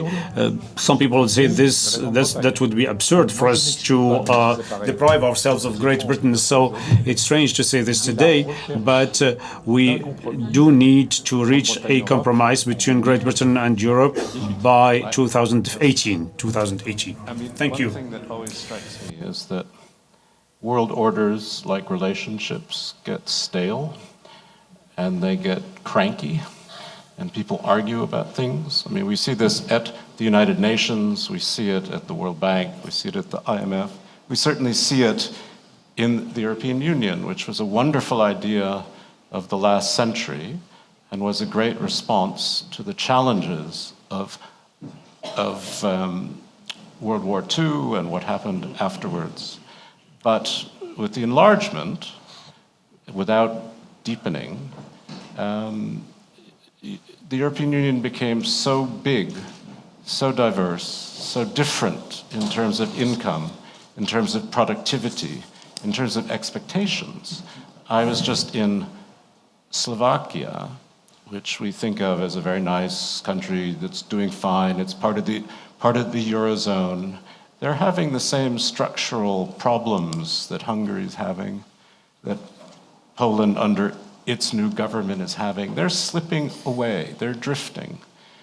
They're happy to be passengers on the train of the European Union, but they don't want to pay for their ticket. And that's part of the question, which is solidarity. The migrant crisis seemed to show a tremendous challenge to solidarity, as did the Greek crisis, which hasn't finished. Which may be coming back again. We may have a year in which we have French elections, German elections, Dutch elections, Italian elections, and Greek elections. So it's, you know, how does Europe manage Brexit while it's kind of looking into its own stomach all the time? So I wonder whether any of you wanted to respond to this, because what we're really talking about is what Hubert began to talk about, which is the European Union so complacent that it simply will keep going on until people really lose faith in it? Or is it willing somehow to change the way it's structured and the way it deals with its constituents? So I wondered if any of you wanted to talk to that. Mr. Shikluna, do you want to start? I mean, it's not a question of one or the other. I mean, the negotiations is a procedure which would keep the media happy every day. But I think it is a watershed. And although the post-Brexit is not going to be either heaven or hell, it will be the same, purgatory, day, hard work every day. But it's the fact that while the Federalists or the Eurosceptics were a minority, how come that the silent middle center majority all of a sudden loses all rationale and goes, to extremities? Syriza in Greece and so on. I mean, no need to mention Podemos and small, but and so on. I mean, you can say the same for the United States. And that's the basic question, that the structure, if we continue tinkering with it, it's not enough. At the moment, we're postponing decisions. For example, EDIS, the common insurance for deposit guarantee. Germany is hesitating and saying, keep it out of the table until the election and so on. So postponing will do for a while, but it's not a long-term thing. I mean, people are asking, how did we do? After all, the UK was not even a member of the Eurozone. I mean, the Eurozone countries were on their own. Did they do a good job? Did we do a good job? In some ways, the bailout were an act of solidarity. Not in all countries that they managed, but Ireland did well, and Portugal and Spain in a way, yes. But I mean, it's not an easy thing. Portugal's but back into trouble. Greece was the exception. Yeah. But so those were the good things. The bad things is that our performance post-crisis hasn't compared. When compared to the US, is nothing to talk or write home about. Yeah.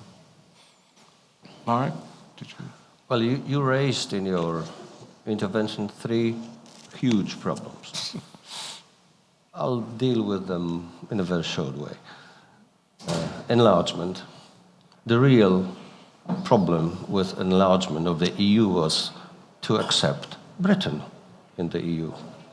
Everything else is dwarfed by it. Well, that was 44 years ago.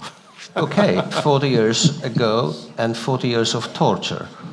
Now with sudden death. Amusement, wouldn't you say, or torture? Number 2, Grexit. Grexit is about euro. Was it a project that was introduced in the right sequence, in the right way, and how do we go about it? This has nothing to do with Brexit. This has nothing to do with refugees. It only amplifies some of the problems. But it's too big a problem to discuss it now. And the third one is refugees. And let me elaborate a bit on this. Europe has always been a region of immigration. 2 million people a year for 20 years. Last year it was 3 million. Well, did it make such a huge difference? Maybe, but I don't think it explains everything. Well, maybe it's the confluence of immigration and Islamic terrorism. Well, look at Britain. All the terrorist attacks that happened there were not carried out by immigrants, certainly not by Polish and Romanian immigrants, but by second-generation Pakistanis. I'm sorry for the... No, it's true. Yeah, okay. So what's wrong with... What was at the source of this overreaction of Europeans to refugees? I think it's a part of a bigger problem.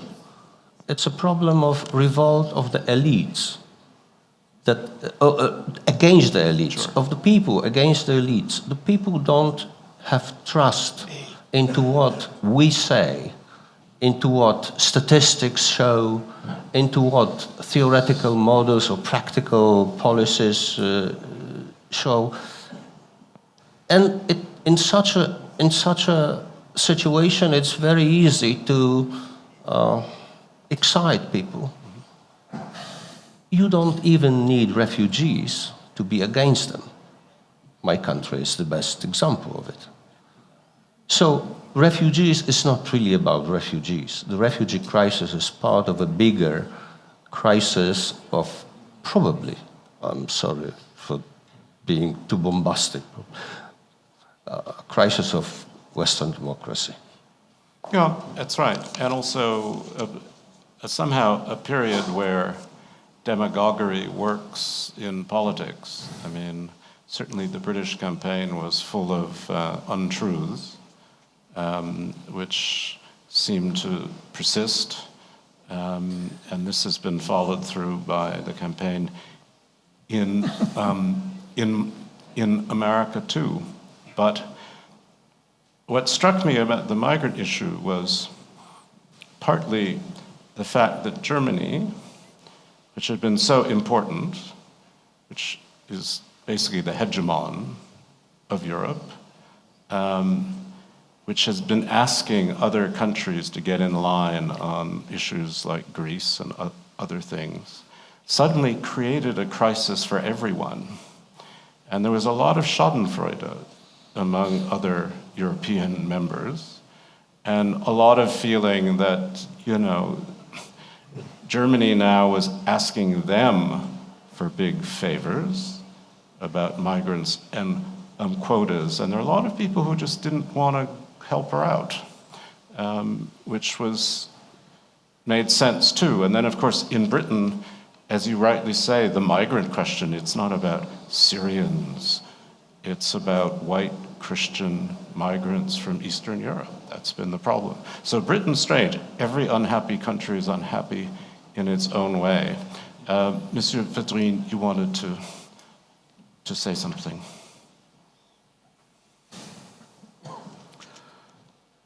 Oui, je voudrais redire que. Yes, I would like to add that if we do not reconcile the leaders and populations, there will be no solutions. It is useless to add any complaints. We need to reconcile populations and Europe. I would like to quote Schäuble, who is a great European. In the recent months, he repeated quite a few times that it is very difficult to never take populations into account. We are dealing with a European system that has become a system which is to continue regardless of anything and everything, that takes no vote into consideration. If there is a referendum that doesn't give the desired result, there is a new one that is presented, and therefore we do not realize that for the past 20 years we have hindered the democratic psyche of the European population. This is a system that wishes to continue endlessly, that does not listen, that does not wish to correct anything. And if we do not manage to correct the system, I will tell you that the European project will end. What does it mean to listen to populations? It's quite complicated.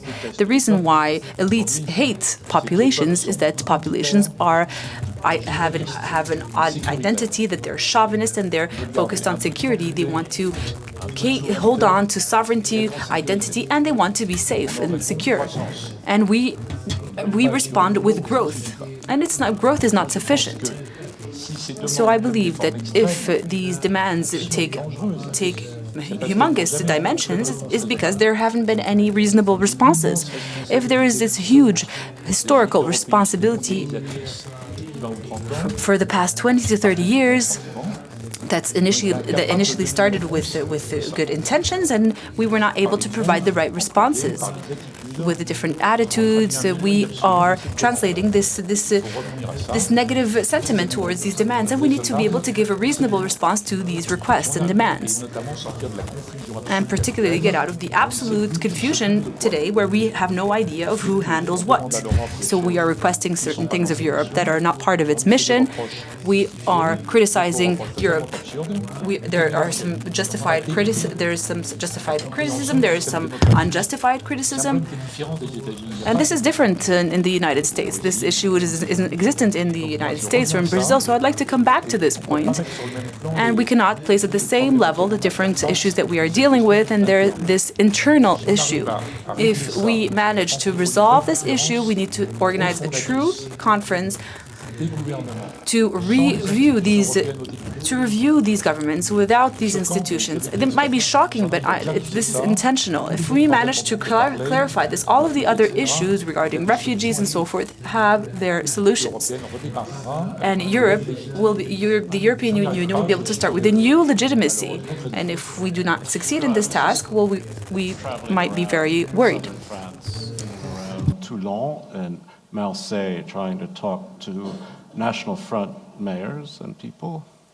And a lot of people said we had our referendum in 2005 when we voted down the treaty that Giscard had drafted, but somehow we're still in Europe anyway. So what you say is true. I mean, people feel as if they had a voice, but the voice was ignored, and somehow Europe goes on anyway. Of course, people like the National Front blame Europe for things that really are national competencies. I mean, Europe is a great scapegoat. But, you know, my fear, I mean, I agree with you. I don't think Marine Le Pen has a majority in France because the French know Marine Le Pen. She's not a new surprise. Cher ami, je ne parle pas de Marine Le Pen. Marine Le Pen. We're not talking about Marine Le Pen. Marine Le Pen has about 25 to 30% of votes. So those who are unease with Europe are 75% of people. There are a lot of people that don't agree with what Europe has become and that are not for the Front National Front. We are not threatened by the Front National. This is absolutely hysterical. We are threatened by the setback of the backing out of normal people, quote unquote. France pulls away, the whole union begins to dissolve. I mean, Britain's one thing, France is quite something else. Hans, please. Well, I mean, I very much agree with what Monsieur Badre said about, I mean, I think European elites need to be a bit self-critical at this moment and not simply dismiss the Brexit vote as a British aberration, as you put it, or as something irrational. And it's complicated because on the one hand, I think you're right that the reasons that people voted to leave the EU in the UK, many of those concerns are shared elsewhere in the EU, if not to the same extent. At the same time, there are differences, particularly around this issue of immigration, which I want to come back to in a second. But I think that the difficulty now for the EU is not so much complacency, actually, as you were suggesting, Steve, because there have been so many wake-up calls now. I mean, I can't hear this phrase wake-up call anymore because there have just been so many. And actually, after each of these wake-up calls, and Brexit being the penultimate one, I mean, Trump is the latest, I think. But what I thought was very striking was before the Brexit referendum, you had, I mean, Europe was sort of divided into optimists and pessimists. The pessimists said this would be disastrous for the EU if the Brits vote to leave, but they probably won't do it. The optimists said, no, this would be a huge opportunity for the EU to move ahead with further integration. But both the optimists and the pessimists were agreed that if this actually does happen, and nobody really believed that it would, outside of Britain at least, we have to act. And what's remarkable is 6 months later, almost nothing has happened. There's a little bit of movement around European security policy, but even there it's minimal. And on the real issues which are driving this surge in Euroscepticism, And I would say that it is largely economic policy around the Eurozone and refugee policy. There is really no kind of possibility of moving forward. And the reason for that is not complacency, it's the fact that it's quite difficult. I mean, it's basically the fault lines that exist within the EU. I mean, forget Britain. The fault lines that exist within the rest of the EU, between North and South, creditors and debtors, between East and West, between left and right. And what that means, without going into too much detail, is it's really difficult to see how you move ahead with more Europe, as it were. Treaty change is completely impossible, but even other steps in integration are opposed by member states like the Netherlands and Poland, and so it's simply impossible to move ahead. The status quo is unsustainable. I think most people would agree. And it's unthinkable to most pro-Europeans to go into reverse, as it were. So whether you're talking about the single currency or whether you're talking about Schengen, to think about how you would actually unwind some of those steps in integration. The fear is that that would lead to disintegration. So we're stuck, I think, with this unsustainable status quo. And I think actually the biggest change, the historic change, is now that Germany is a status quo power on European integration. It doesn't want further integration. And that, I think, is a historic change, and one that I worry actually could actually doom the EU. Just briefly, though, on the immigration question, because I think it's important. There is this tendency outside of Britain to see the British vote to leave, insofar as it was driven by concerns around immigration, as being simply an expression of xenophobia. I think that's too simplistic. There are a small number of Brits who are simply racist or xenophobic, but unless I really don't know my country, and that is possible, I've been wondering that a bit since the Brexit referendum. My instinct is that most of the Brits who voted to leave because of concerns about immigration, it's not actually xenophobia. What it is a concern that you can agree with or disagree with, which is not opposed to immigration per se, it's opposed to uncontrolled immigration. And this is why it's directed against people from other EU member states. Actually, this is, I think, something, it's not I voted to remain, and both of my parents are immigrants. It's not a concern I particularly share. But it seems to me it's a rational concern, and it's a concern that everybody in this room who's not from an EU member state takes for granted that their country can decide how many immigrants can come into their country on an annual basis, what kind of immigrants, whether to change that policy year by year. And it is a simple fact that EU member states, including Britain, which is not in Schengen, have essentially surrendered the possibility of doing that. And I think it's as I say, it's a rational concern. I personally, it's not something I care about particularly that much, but it's a reasonable concern, it seems to me, certainly a rational one, for British people to say, actually, we would like to control our own borders. Yeah. And of course, Hans, part of the problem was, as much of Europe was suffering high unemployment and low growth, Britain was creating jobs. So why wouldn't you go to Britain to work, right? I mean, even if you didn't stay. Yes. You know, and can I just add one final thought, which is on your point about why people distrust experts and data? This was a big feature of the British discussion. It is partly because the experts got it wrong, specifically on this question of migration. When the enlargement of the Big Bang enlargement happened, the government wildly underestimated the number of Poles and people from other Central and Eastern European countries who would come. Sure, because so partly nobody was counting on 2008 and the Depression. Mark wants to say something, then I'd like to take a round of questions from anyone in the audience who would like to participate. So, Mark, please. Marc, vous avez quelque chose à dire d'abord? Okay. As far as this argument with British concerns, I'm sorry, I got some feedback language in my ears. If I have to look at the concerns of British voters, well, okay, I can understand what you said, but Britain is out of Eurozone, the most ambitious and most contentious and probably crisis-prone project, out of Schengen, out of social charter, forget about, burden of regulatory burden, and out of many judicial, let's say, solutions that are common for Europe. So there must be something more, which is the general distrust and toward the experts, the pundits say this is a bigger thing. Of course, experts do err. Well, the biggest mistake was 2007, 2008, which we haven't recovered fully from. The other is the number of immigrants. But I think that this wouldn't be destructive in a different world, in a world where democracy would function normally, when there would be a rational discussion. And there is no rational discussion.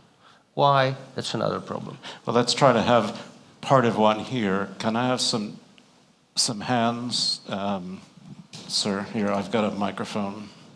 So if I could just ask you to introduce yourself and just try to be brief so we can get as many people as possible. I'm Mats Carlson. I'm the director of the Swedish Institute of International Affairs.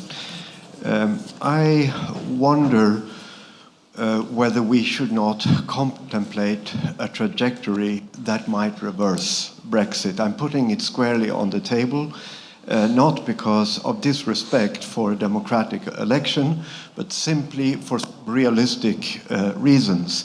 The Brexit referendum was one of the first elections are always complicated, that was actually put forward to the people with real post-truth language in it. It was based on false information to people. Now, I wonder what the Brits will actually say when they discover what Mark Belka described at the beginning, that there basically isn't a soft Brexit available.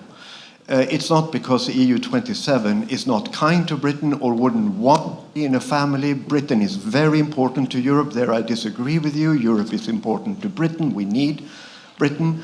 But it's going to be very difficult to even imagine a soft Brexit. And when Britain sees this, they see that they face bad, very bad, or catastrophic. There isn't a good solution. Now, when this goes through the Parliament discussion, I think that we should take care to allow for the possibility that ration comes back. I do not understand why we have to think about identity, security, and sovereignty instead of equality, liberty, and fraternity. I don't think we should lose confidence. That's my point. Thank you very, very much. There's a questioner here. Please, thank you. Yes, thank you. Well, we... Just identify yourself again, even though everyone knows who you are. Please. Yes, Karim from Policy Center. My question is, we can imagine a sabotage by bureaucrats, as Mr. Vedrin mentioned, of the process. We enter negotiations. In 2 years, we all agree, Britain and European Unions, they agree it's impossible. But that's again another sabotage and not listening to the people. So I want to come back to Mr. Vedrin's points. Why is it that institutions, the European institutions, the system is not listening to the voice of the people? By that I mean also that those that do not vote, because it's very important. Why it is important, and why is it in your, from a point of view, and why, how to take actions, how to take again the initiative?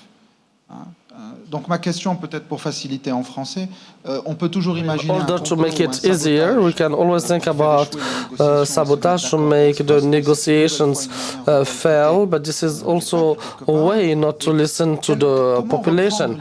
So how to take back the initiative, and why did the system lose its control? Why did we go off-board, and how to get back in control and do what you have been talking about, Europe that's listening and goes the way that the majority would like, and avoid this disconnection between the reality and the elite. The lady here, and then there's, and then we'll go back to the panel, please. Patricia Sasnal, the Polish Institute of International Affairs, or another Paul. I have to say that I'm devastated by what was said in the panel, and I think it's part of the problem, how the elite talks about the European Union. Because the European Union is not disconnected from the people. Quite the contrary, the national governments are.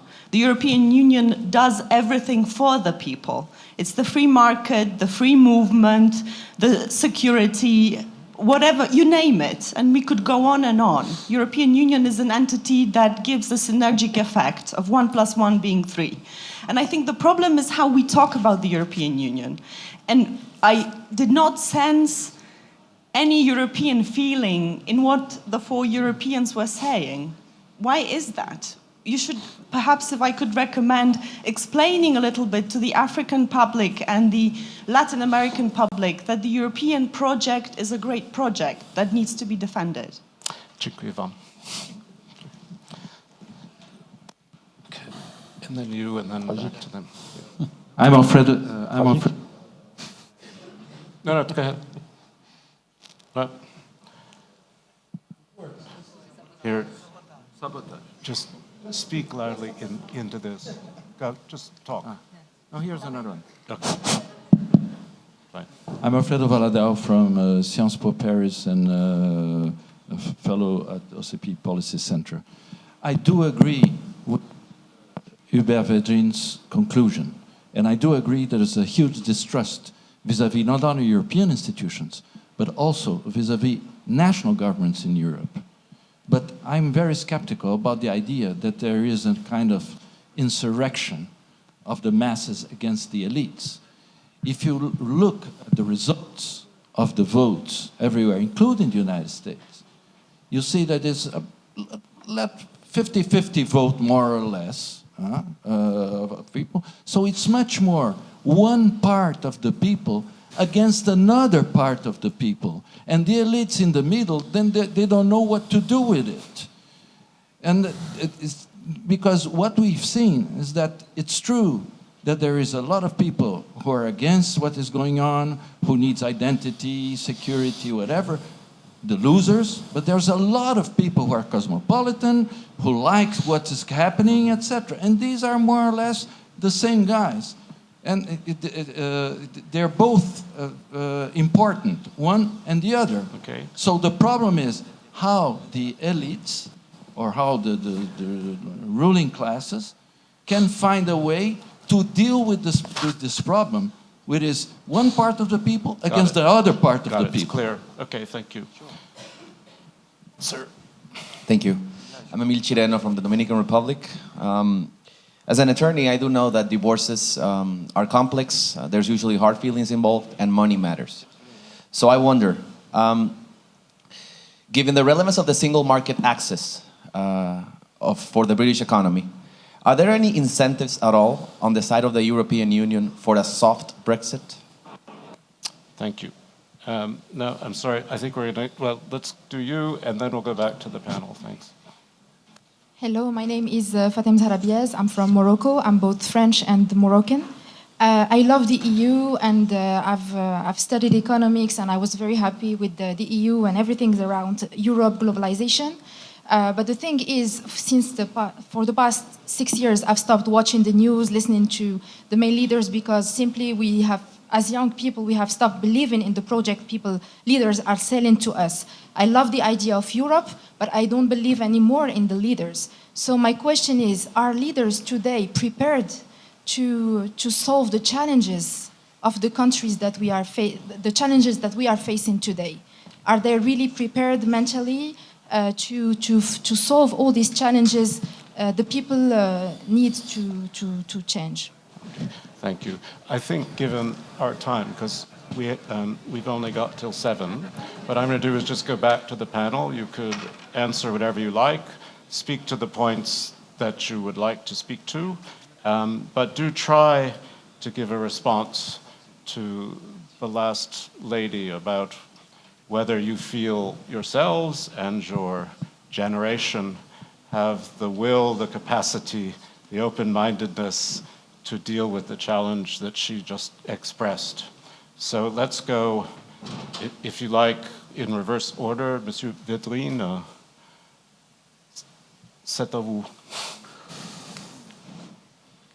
Je ne sais pas quoi répondre, c'est une question tellement vague et vaste. What to answer. On peut dire ce qu'on veut. Bon. On peut dire ça ce qu'on veut. Wide scope question, we can say anything. The challenges, leaders, regarding the European issue, which is our topic, many presentations proved why the system cannot be reformed or doesn't want to be reformed.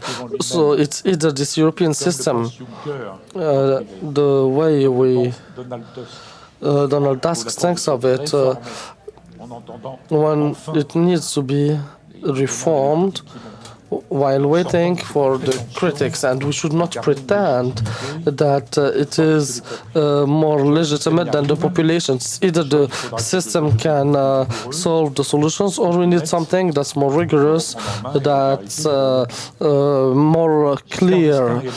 Giscard d'Estaing, Helmut Schmidt, two main Europeans had talked before Schmidt died. They had the meeting in Paris a couple years ago, and they said when we created the European Parliament, we thought that we had shocked the spirit and created the European mind and European population, and we failed. That's what they said, we failed. This is what Giscard d'Estaing and Schmidt said.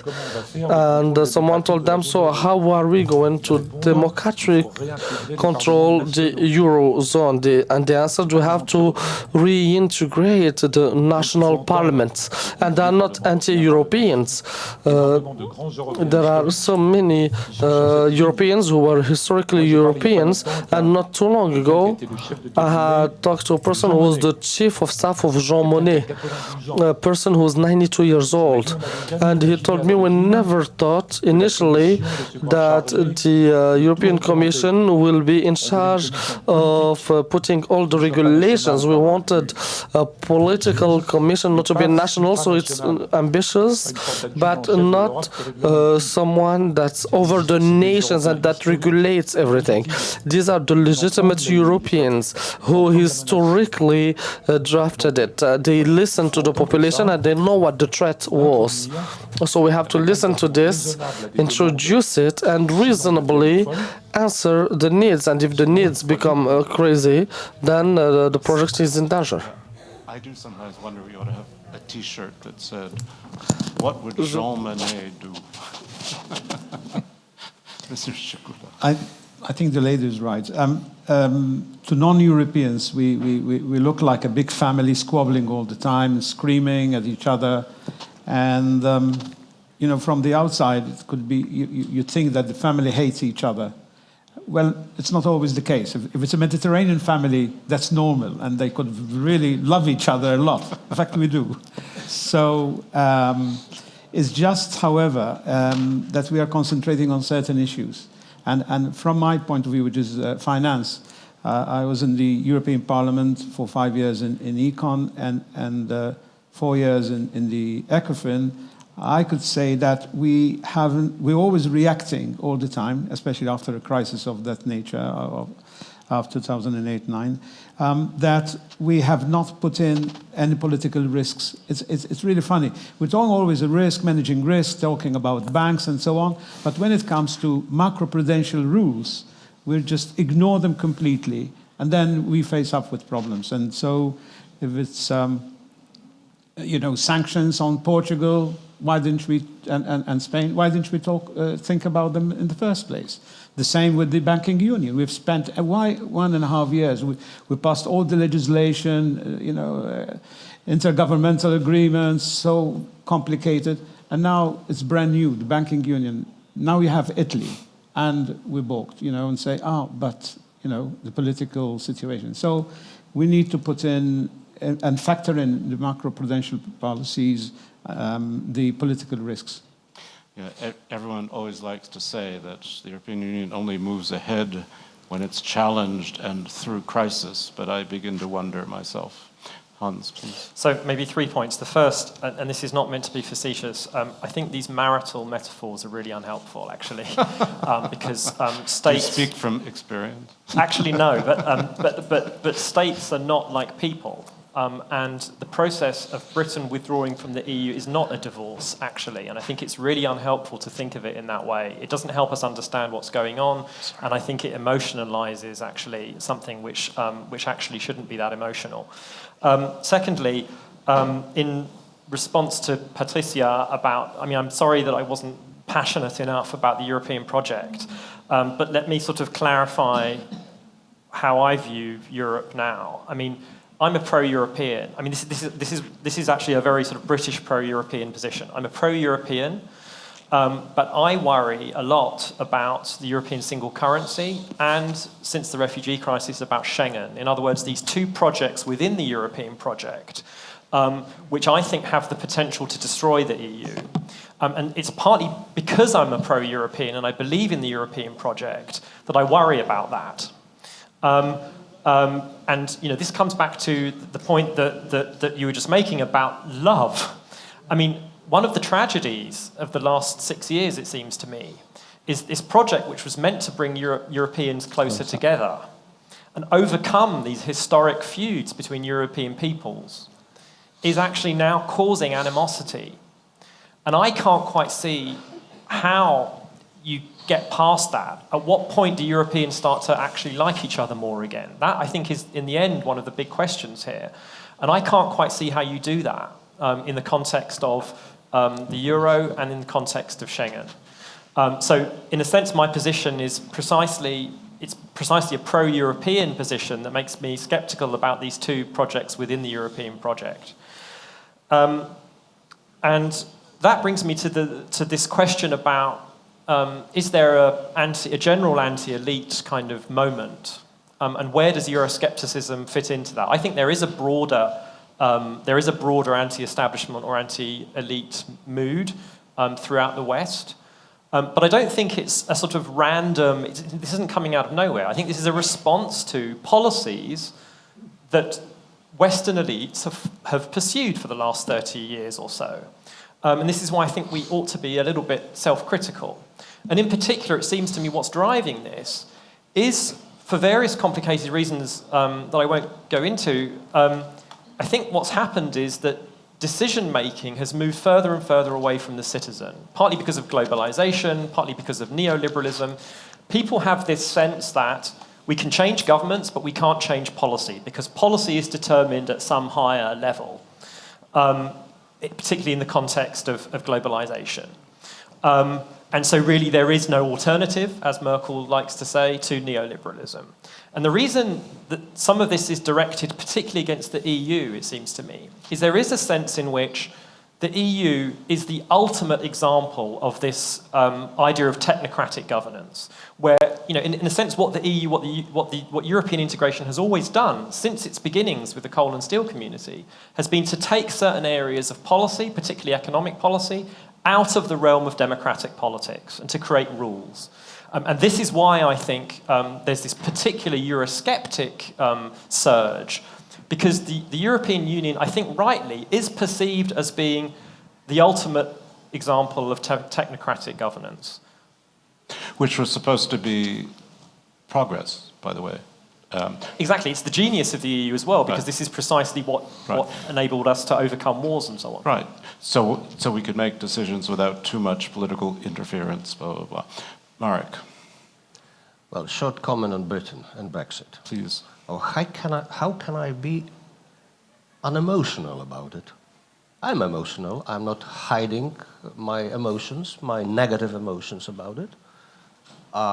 You know, don't expect Europeans to be cool on what the Brits did to us. Yeah, that's Number two, Britain is important. But the British political internal scene is irrelevant. What is important is Britain as an agent of international politics, defense politics. We can swallow the lack of Britain in the European economy. We will have problems in becoming or in staying on the surface as Europe without Britain. I agree. So it's not that I'm simply emotional. I hate this. Okay. I'm proud also. I'm proud also that my compatriot made these sobering remarks about us, about Europe. But still, this is the fact that when you go outside of Europe, the mood about the European Union is much more positive than within Europe. That's good to go out from Europe. But then the question remains, what's wrong with us? And I think that, we have complained in the last few years about deficit of democracy. The EU is a product of elites. Come on, it's obvious, and it couldn't have happened otherwise. But what about democracy? What about European demos? There was no European demos because the European Union and the European Commission was a standard scapegoat. All that was good was due to local, which is national politics or policymakers. All blame was put on, even if undeservingly, on those bloody Eurocrats. Well, what we did not do from the very beginning, at least from my perspective, it might be twisted, it might be unfair. We didn't discuss what is the common European interest of the Greeks, the Portuguese, the Germans, the Finns, the Swedes, the Poles. Is there something that binds us together? And we really didn't discuss, because we treated it for granted, European values. One thing that was not made obvious for countries like Poland 15, 20 years ago is to make it very clear. We are joining a community of values, not just interests. But even the interests were not spelled out clearly. Thank you. And now we are paying for this. No, that's right. Listen, you've been great. I'd ask you to all sit there. And Nick Gowing is coming back for another of his sessions on thinking the unthinkable. So while Nick gets ready, please join me in thanking our excellent panel. Thank you very much. Don't go, because Karim is going to speak as well in a moment. So if I may suggest that our host is going to say something just after Stacey and I have promised you that we would give a few more reflections on what today brings together, particularly the last 3 or 4 sessions, not just on the European Union, forgive me for having my back to you, but also on radicalization, on Atlantic security, and above all, Africa, just before lunch today. And one of the things that Stacey and I have been talking about is here we've been hearing about the Schengen Agreement and how that's in doubt at the moment, how democracy is under challenge, how the politicians and the governments are out of touch with the people. And then this morning, we were hearing about the need in Africa to bring countries together, to get over the visa problems, to get over the passport problems, and to talk about the eco as well. Stacey, what's your reflection on that? Yeah, I think it's a very interesting time to also take lessons, let's say, from what's happening in the EU. for Africa in terms of Pan-African integration and what that means. Do we have a shared vision?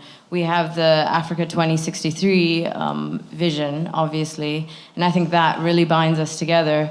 I would say in respect to values and shared historical experiences, I would hope that Africa's position in the world is actually a uniting force.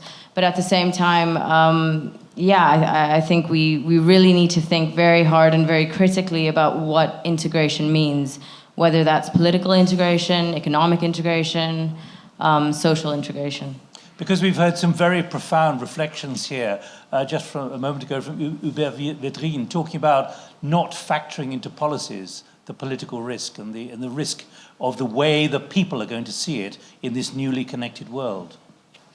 Yeah, and that relates then back to my point that I made this morning in terms of communication of, let's say, the political level and the constituent level. Emphasizing how important that communication is again, we can reflect on the European situation and the elites versus the people and the lack of communication that there seems to be. There seems to be a gap there. You come from South Africa, although you're living in Utrecht at the moment. What about the disconnect in places like South Africa? Because what we've been seeing is public opinion around Europe in many ways is not reflected in opinion polls. What we've seen, and in America, is the fact that many people, when asked by opinion polls, have not actually given their view, but they've then expressed it in the ballot box or at the electoral machine. Yeah, I think in the South African case, that is a huge issue that we face. I think we have a lot of contending views within the society that really need to be ironed out, let alone from government side to society. Bridging that is going to have to take a lot of communication within our society, within the various groups. I mean, South Africa is so diverse. You have so many groups. There is so much inequality. We have our history. We have our racial issues. It's a big project. And more broadly around the 50-plus nations of Africa as well. Yes, of course. And let me just quote back to Steve, if he's still here, that very technical description you had there, Steve, of the crankiness of institutions. What have we learned, do you think, Stacey, in the last few hours about the crankiness of institutions compared to what the public seem to want? I would say in terms of institutions, one of the things that I've picked up on is the inflexibility of institutions and the lack of institutions being able to adapt to change and rapid change. We seem to think in these box-like institution frameworks where, it's very formulaic, 1 + 1 = 2 kind of a scenario. But I think we need to start thinking outside of the box and make sure that our institutions are able to adapt to the changes and that we are also flexible in our thinking about these institutions. What here we're doing at Atlantic Dialogues is redefining that box, I suspect, even if it does have sides and a top. But thank you very much indeed. You all have your own views, but we thought we'd try and capture some kind of direction of travel, helicoptering above some of the more detailed analysis and also discussion here on the panel. Thank you all very much indeed. Karim, the floor is yours. Thank you. Well, let's get down to earth. So this is just to invite you to the dinner tonight. So make sure it's going to take place here in Mamounia, in the Moroccan restaurant. It's in the garden, so you have to go out and make a left. You should be there by 7:30, no later. So I don't guarantee your place after that. It's one of the best restaurants, if not the best restaurant, Moroccan traditional restaurant in town. And it's a beautiful place. So thank you for staying here, all of you. And we're continuing after dinner, by the way. There are night sessions. One of the night sessions is taking place here in the Grand Foyer. It's about Trump 2016 elections. I'm sure it's going to be very popular. We have two other sessions distributed here in different places in the Mamounia. So thank you again for being here, and see you soon. Bon.